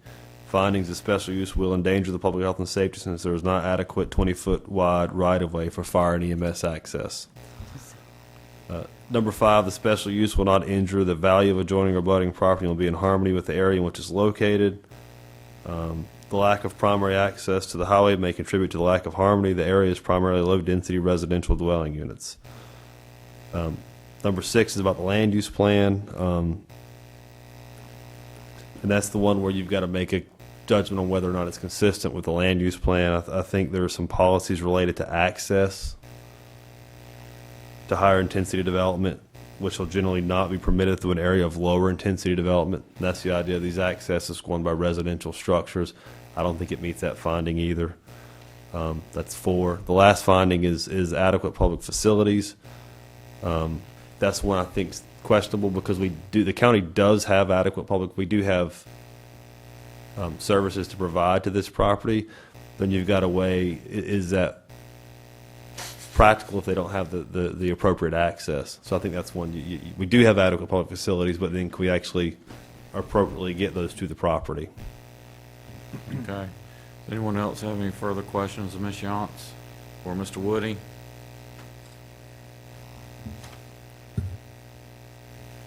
Thanks. Thank you. Close the, yeah, yes, sir?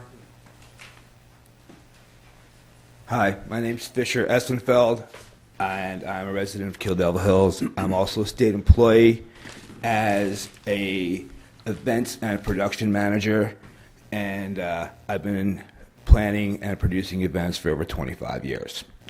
I've been working with Rachel on this project for some time. I can assure you that we have taken every possible step to ensure that the area itself will not in any way be disturbed. We've had the Army Corps of Engineers out there to walk the site, mark off all of the wetlands and other areas out there so that the plan itself is, what's the proper word here, is congruent with the area and the wildlife and everything else that's out there. Any other contingent plans for concerns as far as light pollution, sound pollution,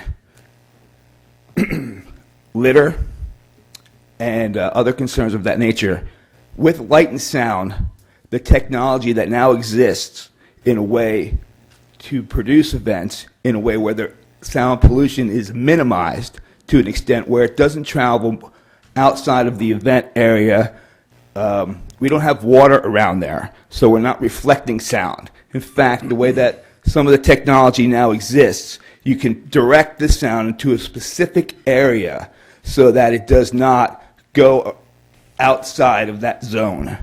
For lights and sound, parking lights, they now have developed a lighting plan so that light does not exceed the actual area where it needs to be. Covers, LEDs, all those instances with new technology would be applied to this particular plan. So many of those concerns I completely understand. They're not new concerns to putting up a venue. In fact, it's a very regular thing. We have taken those concerns very seriously into this project and would like to ensure that security and the well-being of the area is a prime concern of the facility itself as well, to make sure that the quality of life around the event is not significantly disturbed. Also, that of the, like I said, of the wildlife and the other areas around there, it's definitely the fear of the unknown without that happening. And we would definitely like to work with those who have those concerns to make sure that they're addressed and that they're also ensured that, you know, we do care about the neighborhoods. It's not just about us putting in an event center and throwing everybody else's cares aside and do what you will. That is not the intent of this project. I'd also like to address the fact that we also have people in this room here to support Rachel's Ranch, and if we could have everybody who's here for that to stand up and just show who they are. Okay, so there are significant people here to help with that as well. The fight over the right-of-way has really been the one thing that's been holding the project up from moving forward.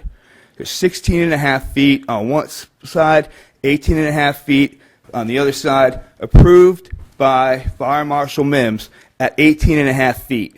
So we're talking about 2 feet of right-of-way that there's no paperwork for anywhere. I know Rachel has a large file from the DOT and from Diener stating that they just don't know what's going on there because these files are missing. And they've been missing for quite some time. And it's frustrating. We've looked for 3 years through computer files, through the files in the courtrooms and in the archives, and they just don't exist. And nobody knows where they are or where they've come from. In addition to that, I'm also, my last thing, just so you know, I'm also certified contingency manager by FEMA, and that's part of what I've been doing to make sure that this plan has the safety for all involved. I don't have anything else. I think I got all. I got a question. Yes, sir. Like I said, and no offense to my constituents, but you know, like I said, my wife, she likes to go to concerts and stuff like that, and we went to a couple of the amphitheater. But my only concern is, you can't tell me, I don't care what kind of sound barrier or whatever. I mean, if somebody's home is 200 yards from an event, I took my wife to the Jason Aldean concert, and we walked a mile, and I could hear it just as clear as he was sitting beside me singing. You know, There is some drop off. I mean, if you have multiple people, you know, and like I said, I'm pro business. No, I understand. I mean, that's just, I mean, you know, like I said, I mean, it's a sound thing. And if she's not the closest home, and I know, you know, like I said, I know there's other homes. I know Dennis's place is loud too. Yeah, well, there's definitely noise. I mean, I'm not going to say that it's going to be, you know, whisper quiet. There is some, but there is a way to make it work so that it's minimized. Mike, I got one more question for Mr. All right. Wood.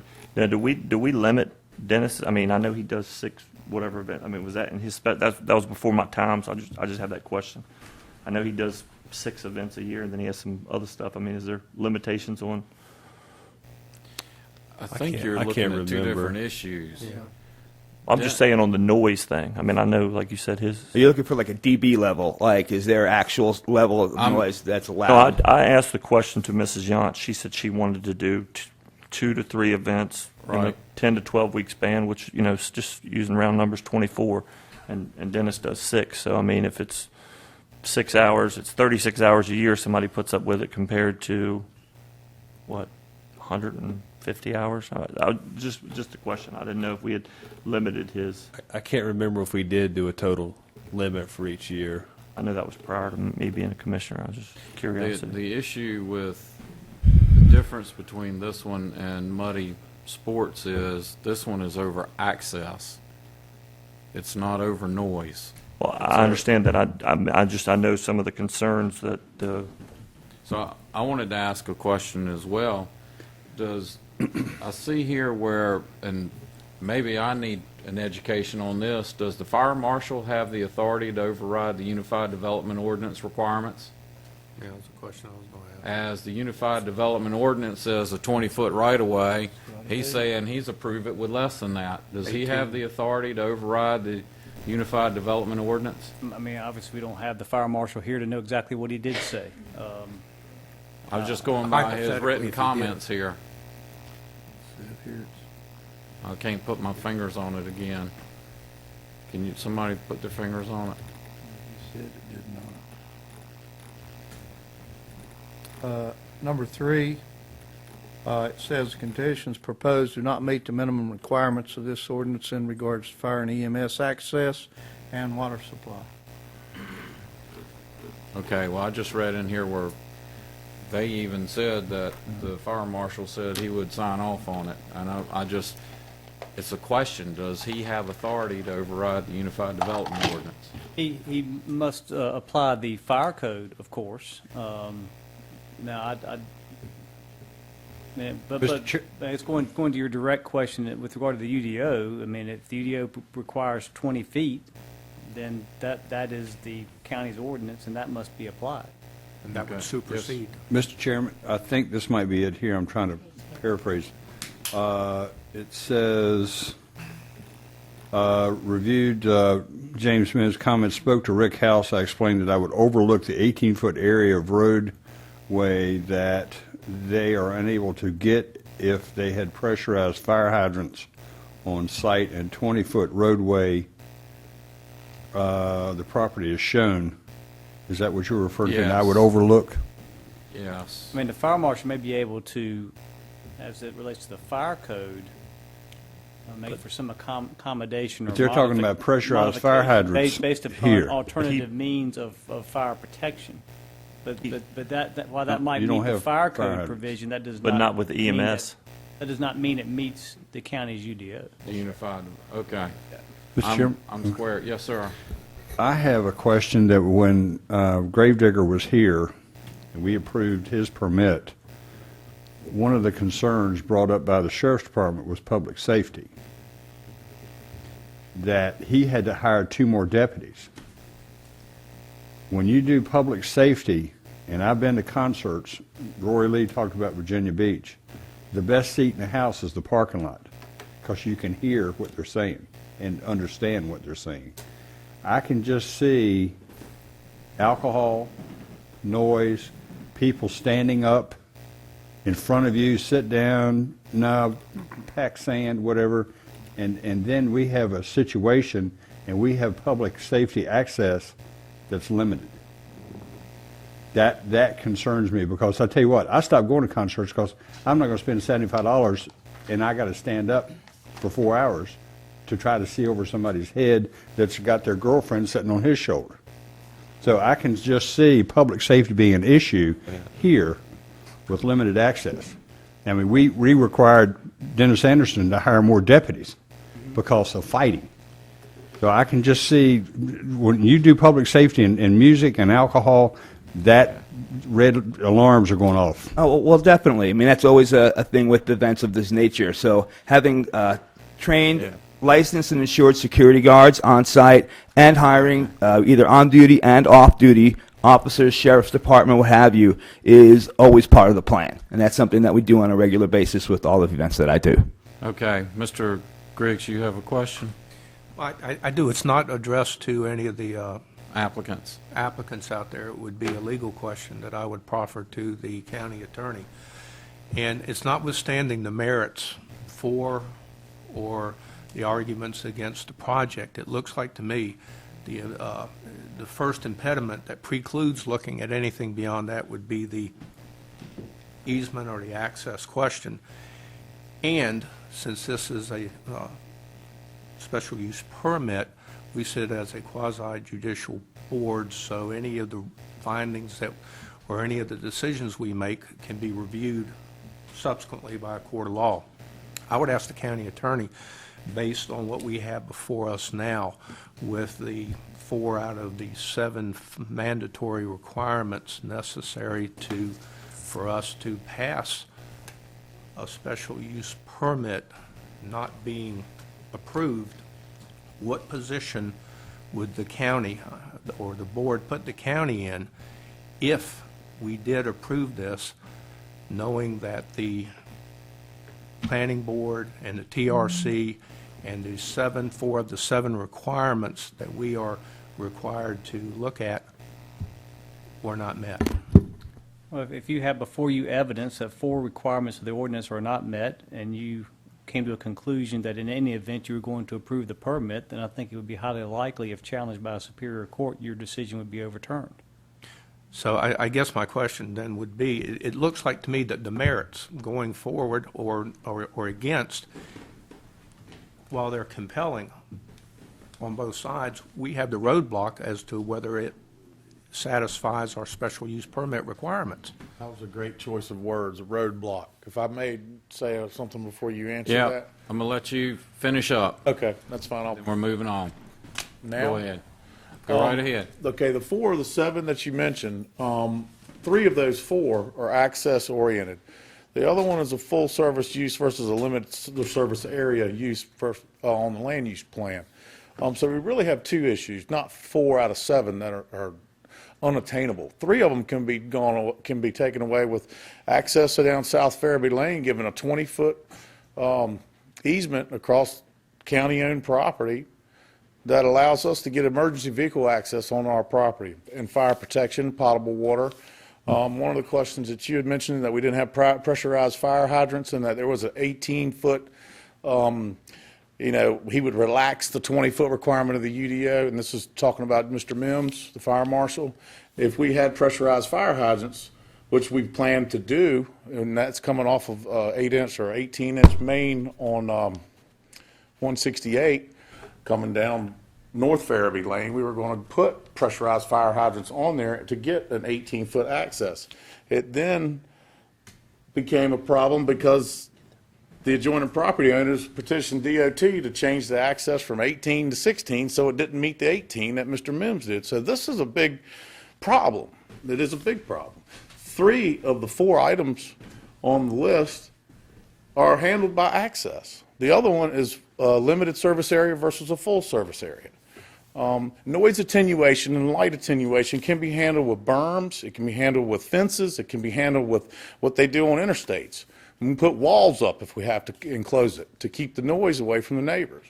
You can't get all the noise away from the neighbors. There will be some noise. Call it noise, call it music, call it what you want to at this event. And we really think that this will be a great job creator and a money maker for the county. We need access to the property. That's going to cure 3 of the 4 items. And then the limited service area, that's a judgment call. We've got Dennis Anderson's Muddy Motor Sports Park is in a limited service area as well. I guess that's what I wanted to basically talk to you guys about with regards to the 4 of 7 items not meeting the UDO. Anyway, thanks for y'all listening to everything tonight. All right, thank you. Yes, sir. Very briefly, please. I just want to make everyone aware that at the end of Owens Road, there's Dean Carrico's property. It has 3 residents on it. If it burned down today, the fire trucks still have to go there. I understand the special use permit in the ordinances and the rules that apply to it. But there is 3 residents there as well that are not against it. Also, all winter long, there's a state pit over there. And they ride dirt bikes all through there. And I don't know if y'all have ever heard a high-pitched dirt bike. Ying, ying, ying. And they stay out there all day long, and nobody ever here calls and complains about it. But it's in a state pit that shouldn't be there. They're in and out of it. It's dangerous. They shouldn't be there. Nobody's getting fined. Nobody cares. So I just wanted to state that. Okay. Okay. Thank you. With that, I'm closing the public hearing. Did you sign up? I didn't get time to sign up, but Well, I'm sorry. We're closing the public hearing, and I'll ask for a Chairman, motion. I have one question, and this is just kind of plays heavy. Ms. Yonts, you're sinking a lot of money and effort into this project, and if things work out or if they don't work out, you're taking the opportunity to step out or go out on a limb.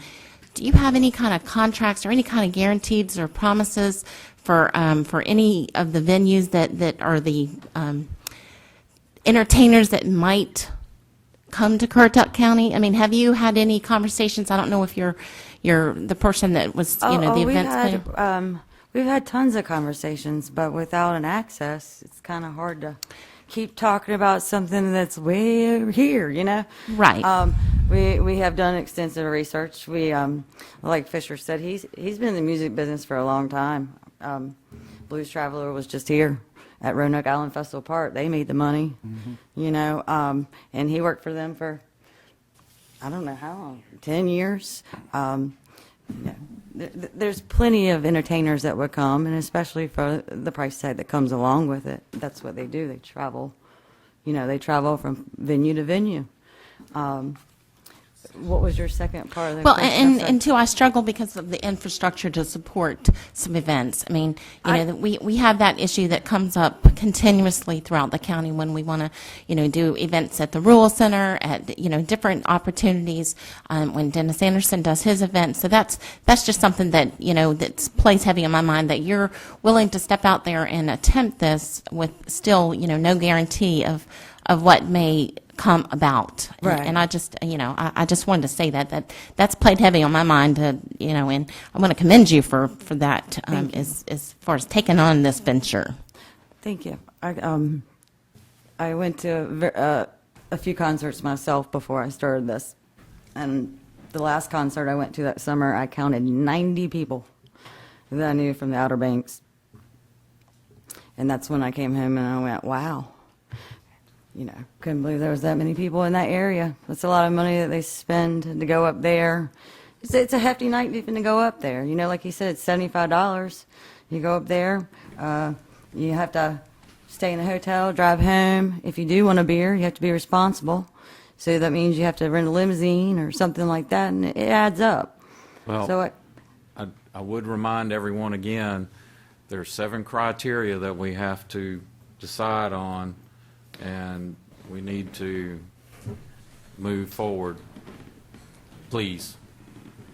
Mr. Chairman, I'd like to make a motion. Okay. I'd like to move to deny PB 9-35 with the staff's findings and the recommendations that were included in the case analysis. We have a motion for denial. I'll second. We have a second. Any further discussion? Hearing none, all those in favor, aye. Aye. Opposed? Motion carries. I'm going to take a 5-minute recess.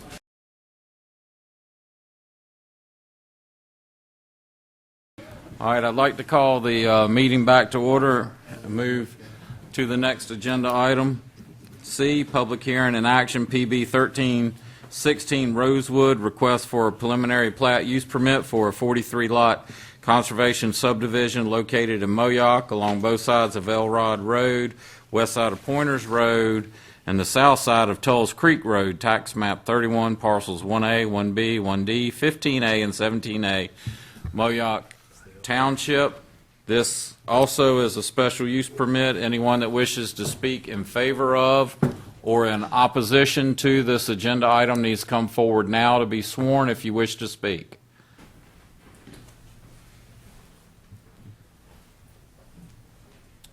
Ask everybody to put your left hand on the Bible and raise your right hand. We got one coming up. One more. Come on, grab one more down there. All right, everybody good? You swear to tell the truth, the whole truth, and nothing but the truth, so help you God. I do. Thank you. Mr. Woody. Thank you, Mr. Chairman. This is a preliminary plat SUP request for the Rosewood subdivision. Property is located off Pointers Road and Tulls Creek Road. You can see on the aerial photograph there the parcel locations. It's currently zoned a combination. It's zoned 3 things, actually. Single-family mainland, the north part of it. The middle part is conditional district, single-family mainland. And then the south part remains zoned agricultural. Currently, the use is agricultural or land under cultivation. You can see on the land use plan the area is designated as limited service. It's approximately 57 acres, and they have previously cut out 10 minor subdivision lots, which they're allowed to do, and this, what is now a major subdivision, will be 43 additional residential lots. The subdivision request is what's called a conservation subdivision, and what that means is they've got to set aside a increased amount of open space. So in this case, they're required to dedicate 40% of the developed area is open space, and the remaining 60% they're then allowed to have some flexibility in how they lay out lot sizes, street orientation, setbacks, etc. So again, this is a little different than your conventional subdivision in that they provide a little more open space, but get a little more flexibility and the ability to kind of cluster lots. In this particular tract, the lots are served by county water, and they'll be served by individual septic systems, on-site septic. This was a rezoning request that you heard several months ago. It's before you again as a preliminary plat, so you're familiar with the request. As part of the preliminary plat, you do a use permit, so you have findings to make. In the new ordinance, there's actually 4 findings, not 7. In your packets, you'll see staff has suggested findings. For the most part, this is consistent with the zoning that was approved previously. If you remember, we did a lot layout very similar to this for the zoning approval, and it's also consistent with the land use plan in terms of density and layout. The TRC has reviewed this, and the staff does recommend approval, subject to several conditions. One is a correction related to open space. 22 acres of the tract is set aside in conservation area. This is very difficult to see, but down on the lower left-hand side, the kind of funny-shaped parcel, that's what they're proposing as conservation area. So that's the land that's basically wetlands and things that contribute to water quality and other types of environmental benefits that they've got to put together or set aside and protect as a conservation area. You can see the developments primarily up on the north end of the property. It's clustered up towards Tolls Creek, which makes sense to pull the density up there as opposed to further down Pointers Road. So there is a TRC recommendation to correct the open space. They need to establish their dimensional standards for the lots. That's the setbacks. TRC is recommending payment in lieu of a parkland dedication. Our new ordinance requires you to either dedicate land for future parks, or if it's not an appropriate location or appropriate size, to provide a payment. That payment will be calculated and due prior to the final plat being recorded, which that money is then used for additional parks and recreation facilities in this area of the county. And finally, TRC recommends a driveway permit be provided, which I think they've done that, and then also submit a street name approval, which they've done that too. Planning Board heard this case at their August meeting. They did recommend approval with the TRC recommendations, and that approval was unanimous. And I'm happy to answer any questions you have. Want to have any questions of Mr. Woody? Yes. He beat you to it. That's fine. He can go first. I'm sorry. Go ahead. No, go ahead, Mr. Petrie. Go ahead, Gene. I was going to go age before beauty, but I'll go ahead and go. You said the lot, when we spoke about this, what's the total property size of the whole? The actual total property size is close to 150 acres, actually. I know there's a sign up now where the church has purchased some of that. The church purchased 10 acres, and there's a large piece in between these two streets you see there, and that's the 10 acres that was. What's the subdivision? If the parameter of that, acreage wise, ballpark. The subdivision itself is approximately 57 acres. So we've got a large site, 10 acres of which has gone to a church. There's a lot of remaining residual pieces. You can probably see those better on this. But the actual area that's being divided into lots and that is being dedicated for open space is about 57 acres. So that does leave remaining land that at some point in the future could be could be divided additionally. What's the typical lot size? Like I said, I remember we spoke about this a few months ago. It was like an acre lots or something. The lot size is typically just under an acre. And I'll look at Eddie a little bit. I think they go from 30,000 square feet. They've got roughly 30,000 square foot lots that have been approved by the health department. Yeah. So about right at 3/4 of an acre ballpark? Yeah. Okay. Go ahead, sir. Mr. Petrie. Is this the same development that I guess, like you said 2 or 3 months ago, we're going to have a berm? It is. Initially, it came in with a rezoning area that went about 500 feet further south. That area of the rezoning was removed, so it pushed the zoning line back up to Elrod Road. So they're changing the original subdivision. Well, at the rezoning, they actually reduced the size of the rezoning request and put all the lots on Elrod Road or north. I'm sorry. But weren't most of the lots south of Elrod Road? They were, but in the rezoning that was modified. Okay. So you're saying they want to do the same thing just on the other side of the road? Well, there is a row of lots on the south side of Elrod Road. There's a buffer between that and the next property line, correct? Well, there's about 500 feet of land that's under cultivation that will not be developed at this time. I know that, but one of the requirements, they had to build a buffer with trees and a certain height, I thought. I think the requirement was some with the conservation or something. There had to be some trees along Elrod Road. That was discussed, but again, they moved the zoning line. Well, there was a buffer discussed on an adjoining property to the south, the Rose property. Rather than put the buffer in, they actually moved the zoning line north up to Elrod Road. So the approval was a shift of the proposed zoning line by 500 feet. The original proposal was, as you were saying, they didn't get approved without a proposal. They came back again with this one, and they shifted the lots north. Yeah, shifted the lots north. I thought we did approve it. We approved a subdivision at Pointers and Elrod. Yeah, they come back and changed it from the first, what they proposed at first, which is what you're, with all the lots on this side, and they've moved them over to the other side of the road. Okay, Elrod that's what Road.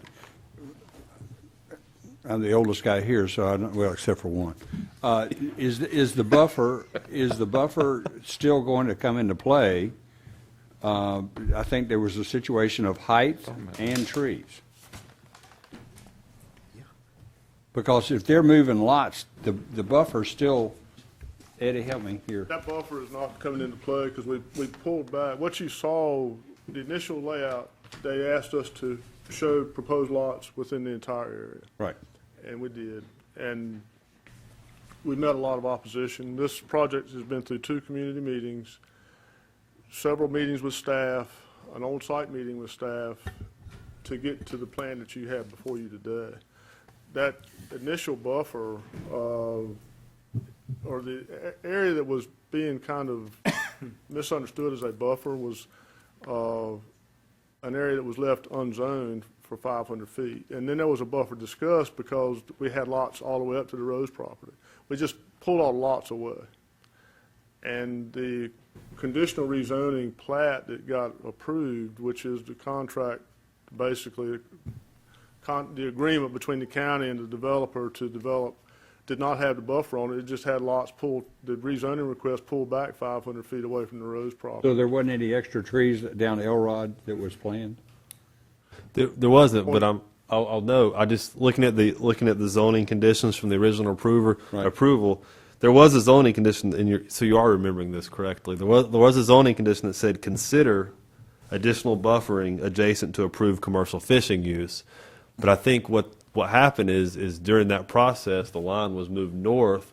So there's really no buffer to show now. But originally, a buffer was discussed. Yes, So and it was actually I'm not in it left was, field but I mean here. it was actually a zoning condition originally. So yes, it has some substance to it. But now we've moved And the they rezoning moved it. line. So you're right. And if you look at your, if you look at that, the new land, the plan that's got the conservation areas on it, you'll see we put a reserve utility area between the Rose property and the ownership of the property, which.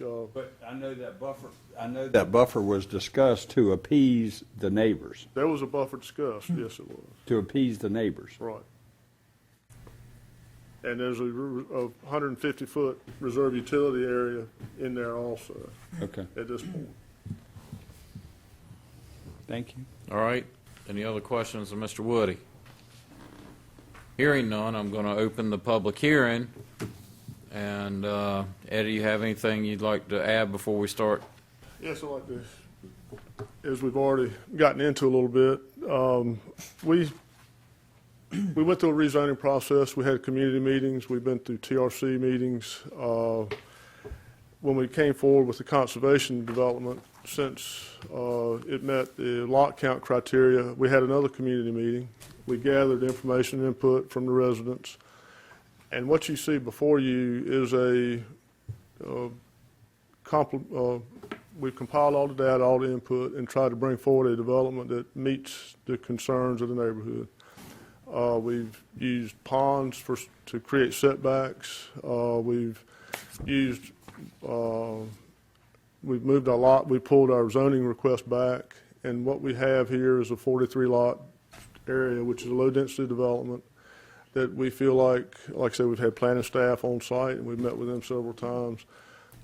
A development that meets the needs as best we can to be in harmony in the neighborhood, to pull away from the particularly Ms. Belote's property with a pond, the church property, and then a large expanse of wooded area behind her house where our lots do actually touch her property. And I have some aerial photographs, but you have them also, if you'd like to see them, that show how far her house is actually away from any potential homes. There, I know. Yeah, we've reduced the number of lots from the initial proposal, yes. And I'll be here. Was that because of the land not perking? We lost one lot due to the land not perking. Okay. The rest of them we just pulled back. We knocked a few lots off to get layout. Now, is this permanent, or is this, you're just not going to do it down the road, or you just don't think it'll? I do not know what the future will hold, but the areas that have been rezoned for the SFM is all we're using right now for the development. And like you said, we have 150 acres plus or minus here to work with, and we're going to encumber 57 of those acres with conservation open space, regular open space, utility open space, and then the lot layout. So, I know as we discussed, some of the concerns were trespassing onto adjoining owners' properties. There's trespass laws on the books that cover that. Other concerns were dogs crossing properties, and I know there's leash laws in the county. Like I said, what we have brought together before you is a result of all the community meetings and all the input, and we've taken all that into consideration as we've designed the subdivision, and it comes to you with unanimous approval from the planning board and the TRC. Thank you. Thank you. All right, we had people that came forward that wished to speak. You didn't sign up on the sheet, so I don't know exactly who all of you are, so as you come forward one at a time, state your name and address for the record. All right, good evening, Mr. Chairman, ladies and gentlemen. Appreciate you taking the time to listen to my comments. I'm Jeff Grisbin. I'm a resident of 365 Pointers Road. It's about halfway between Tulls Creek and 168. I'll say here what I said at the community meeting a couple months ago. Although I don't live directly, adjacent to the property that's proposed to be developed, I do have concerns. And just from my own personal standpoint, I moved to Currituck County 3 years ago in March of 2010, bought a 28-acre tract of land. And essentially what it comes down to is a lifestyle choice of what I wanted in the property that I bought. And that is, a ranch, a horse ranch, be able to shoot and hunt and have a fire in the backyard if I want to have a fire in the backyard, and live that kind of a rural lifestyle. And what I'm seeing with the proposal here with these 3/4 acre tracts of land is you're going to have folks moving in here with the expectation of what they would have in Chesapeake, Virginia, or Virginia Beach, Virginia, with smaller lot sizes. So what I see is, although this is not right next to my house, there's 3 or 4 or 5 other 40-acre, 30 or 40-acre tracts of land between this and my house, and I'm seeing that as a potential, over the years or however long it might take to move towards my property. And I just don't see the compatibility with folks that are living on 3/4 of an acre of land with the folks that are already there. I own 28 acres, and the folks that live around me have, 12, 15 acres. So I'm seeing probably the average lot size on Pointers Road. I don't know what it is exactly, but I'm thinking it's 10 to 15 acres. So I'm saying is that there's definitely a compatibility issue with the property owners that are already there versus the folks that are moving in and what their expectations are going to be. The other side that I wanted to bring up too is I sense and I see a hunger or a appetite in the county, and not just in this county, but pretty much everywhere, to trade farmland for housing. And I don't see that that's a good course of action. I mean, the farmland is actually producing a product that goes towards the gross domestic product of the county and of the nation, for that matter. The farmland is going to be something that's producing for the long term and actually contributing to the economy. And I know that jobs are created from building houses and whatnot, and I know that there's a revenue source when you're bringing in new folks to these new properties. But that's not a guaranteed thing. I know that farmland isn't a guaranteed thing for revenue either.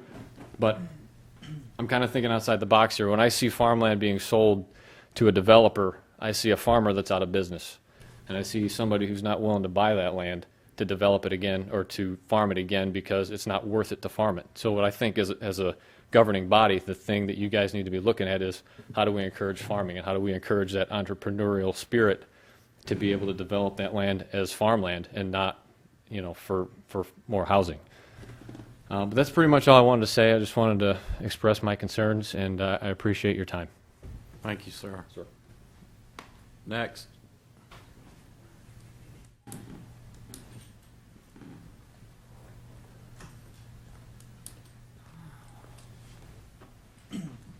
Good evening, County Commissioners, ladies and gentlemen.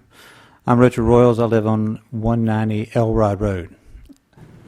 Yeah, I stood before you when this thing started, and I spoke against it then. I'm still against it. The houses that are up there, they're nice houses. I won't dispute that. They're very nice houses. But as the gentleman just said earlier, I moved from Chesapeake here to Currituck County to raise a family. Being a person that been raised in the city but had access to turn around and go 130 to 150 miles just to go hunting, I always loved the idea of being outdoors. Now, the county seal is if you correct me wrong, it's a goose over water. If this is a sportsman that Currituck County says it is, then why are you taking that away? Like the gentleman just said earlier, yes, I'm a sportsman as well. I like to hunt. I like to fish. But you put development in here. No, you can't fire a firearm. And yes, I will be the first one to tell you, I do have firearms. And I can't shoot a property if the dwelling is right beside me. Yes, like having open pits, I do the same.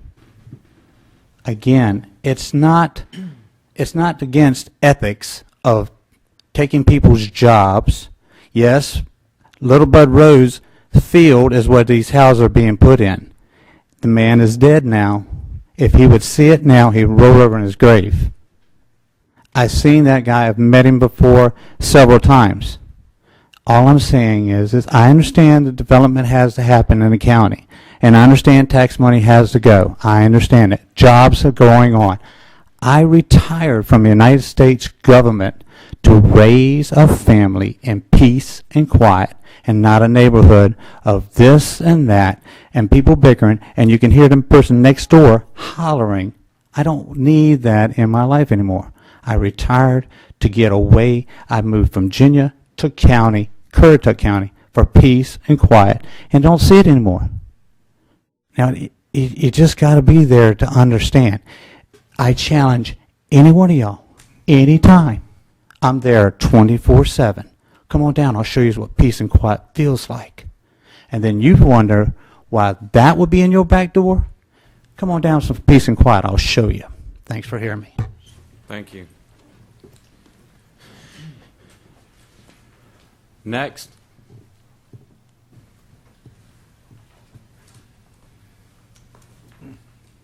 My name is Janet Rose. I live at 212 Pointers Road, Moyock. Good evening to all of you, Mr. Petrie, Ms. Gilbert, Chairman O'Neill,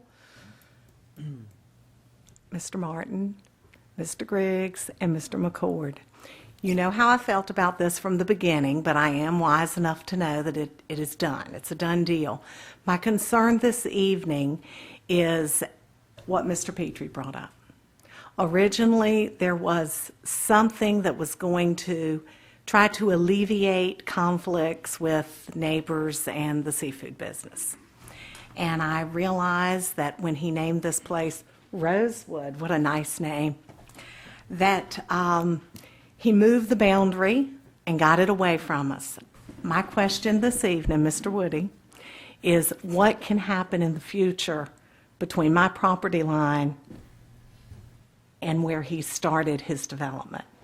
How many acres is that anyway that they took out of the rezoning?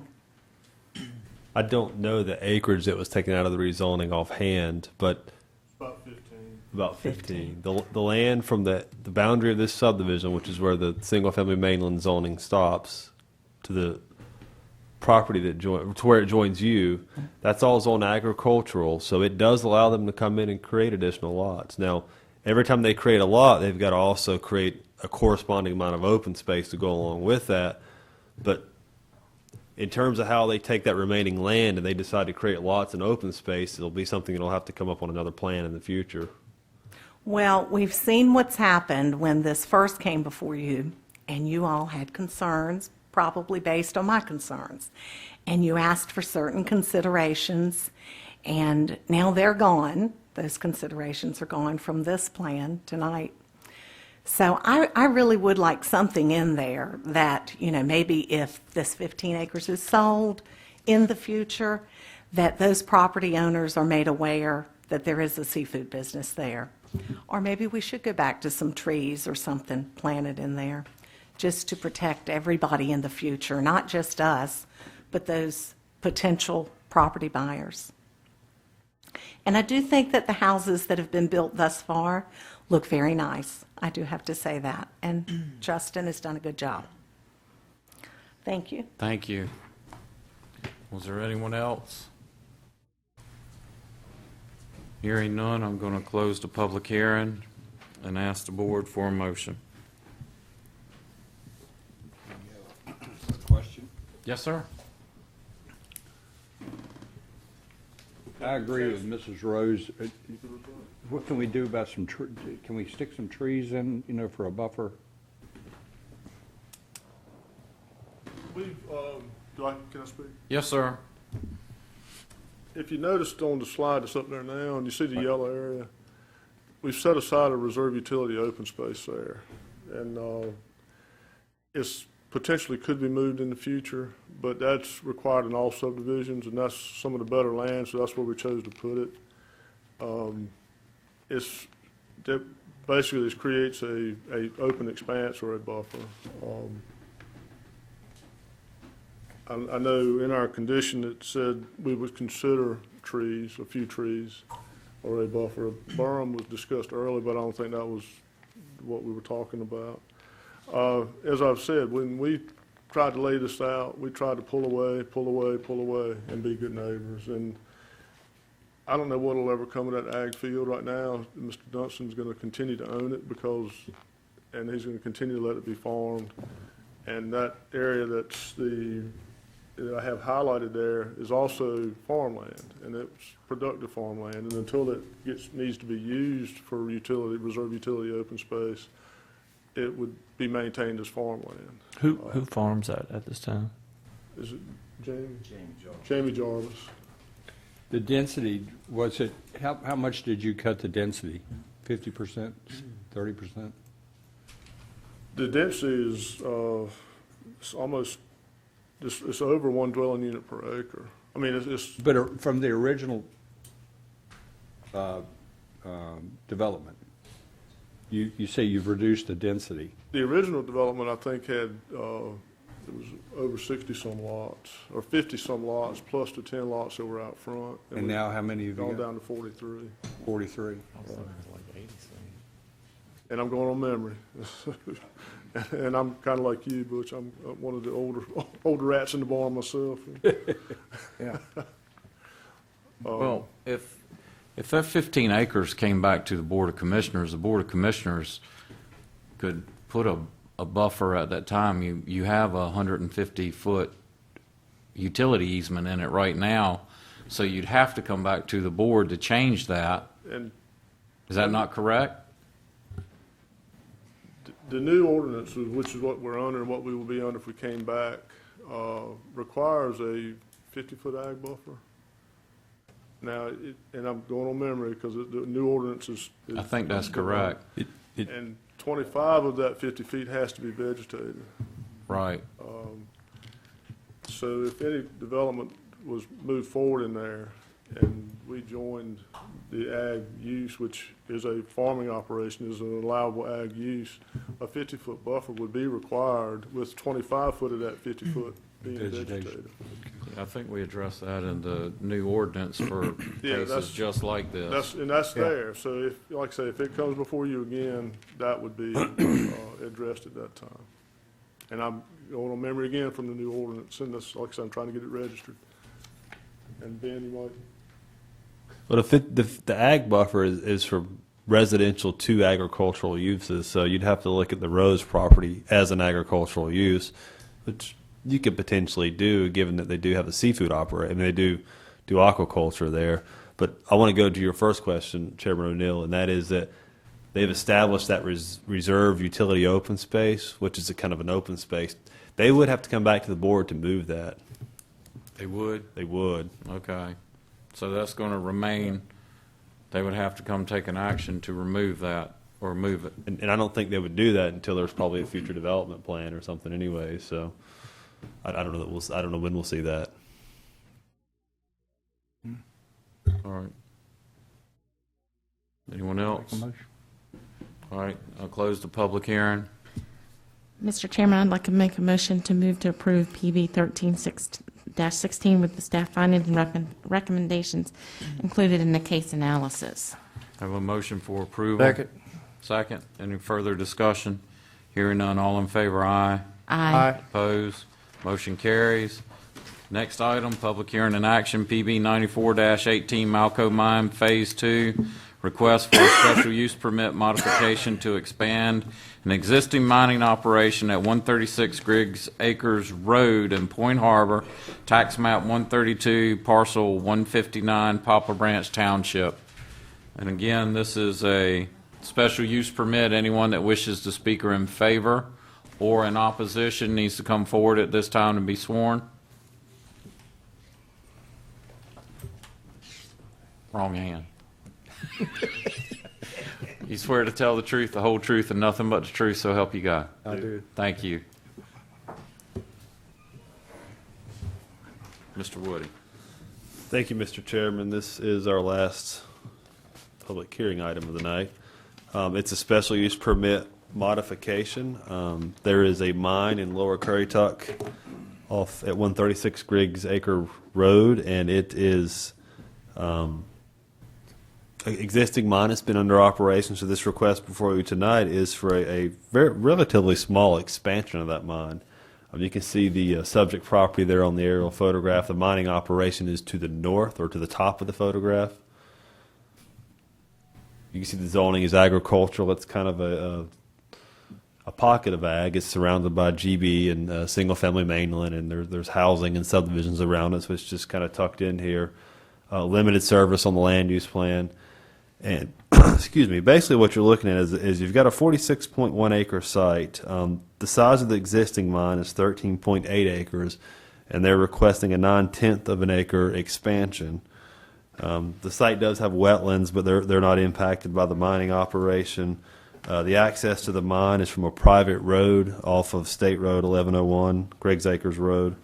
There's no new utilities associated with this use. Essentially, what you're seeing is a mine expansion of about an acre, and the expansion area includes an unexcavated buffer for the haul road and stockpile of materials, which is that buffer is near the private road that goes through the property.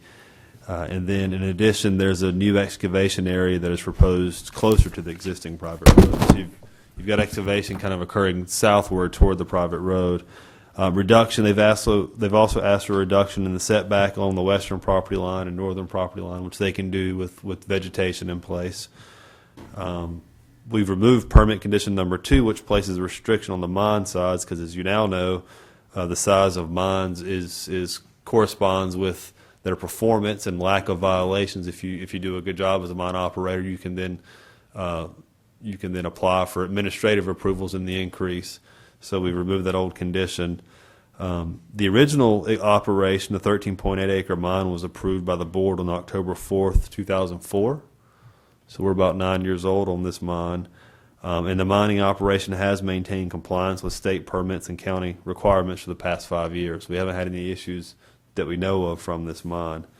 The staff, the use permit criteria and findings are in your agenda packet. There's 4 criteria used. Staff has made findings. We think that this request meets those findings. The TRC does recommend approval with conditions. We basically just took the old permit that existed and it kind of repackaged that under the new use permit and updated some of the conditions relating to the size of the mine and future approvals of the mine. Everything else stayed the same. The planning board heard this at their August meeting, and they also recommended approval. They added the condition to go ahead and extend this use permit for 10 additional years. Now, the increased mining area is 9/10 of an acre, so that's not much, but it does allow them the opportunity to mine for additional 10 years and possibly ask for expansions in the future. With that concludes my presentation, and I'm happy to answer any questions. You want to have any questions of Mr. Woody? Mr. Thompson, you have anything you'd like to add to it at this time?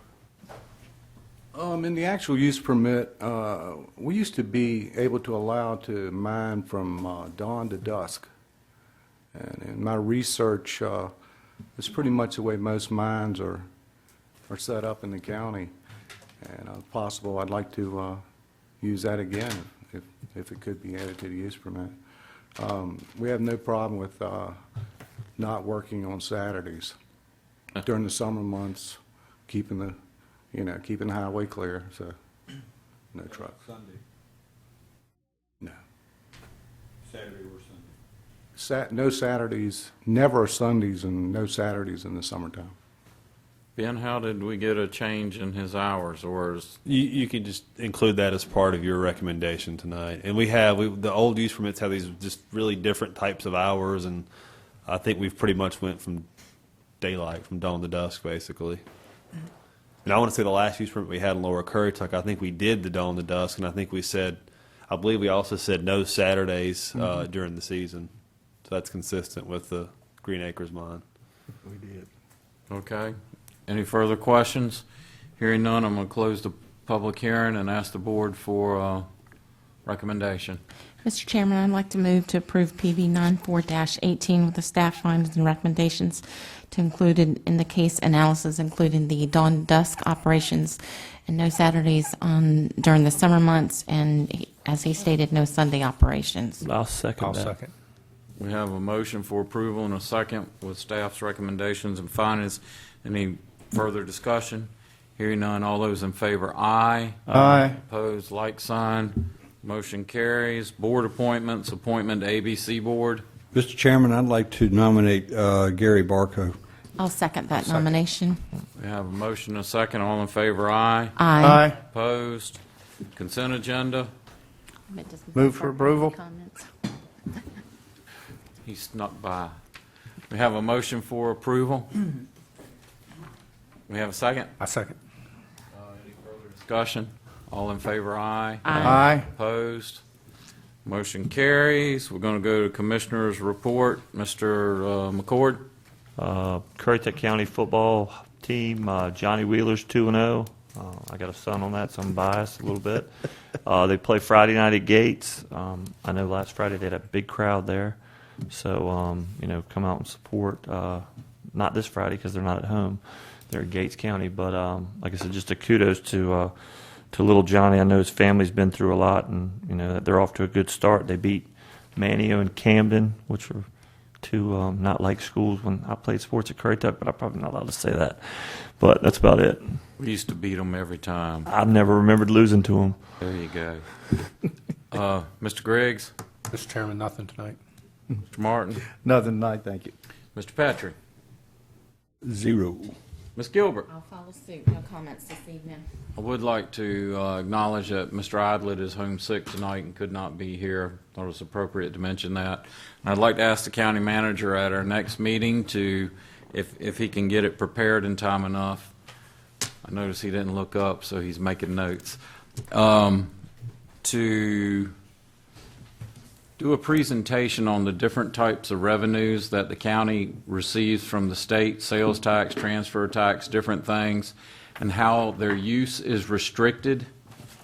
And do you mean specifically for capital projects? Yes, because there seems to be a lot of questions about how things are paid for, and land transfer tax specifies how it's used, sales tax and different things. So I would like to ask that you do a presentation on that for the county. Yes, sir. Now, do you have anything to report? I do not. Thank you. I'd like for a motion to recess our commissioners' meeting and reconvene as a Tourism Development Authority. So moved. Second. All in favor, aye. Aye. Opposed? Mr. Scanlon? Mr. Chairman, you have two budget amendments. One is to carry forward projects that were approved last fiscal year, that were not completed by the end of the fiscal year, to carry forward the balance to support those projects. And then you have a budget amendment to support the ongoing cost with our acquisition or ownership of the historic Jarvisburg School. I'd be happy to answer any questions on those two you might have. Anyone have any questions? Make a motion for approval. I have a motion for approval. Second. Second. Any further discussion? Hearing none, all those in favor, aye. Aye. Opposed, like sign. I'd like to have a motion to adjourn from the Tourism Development Authority, reconvene as a Board of Commissioners, and adjourn. So moved. I have a Second. motion. Second. All in favor, aye. Aye. All opposed can stay.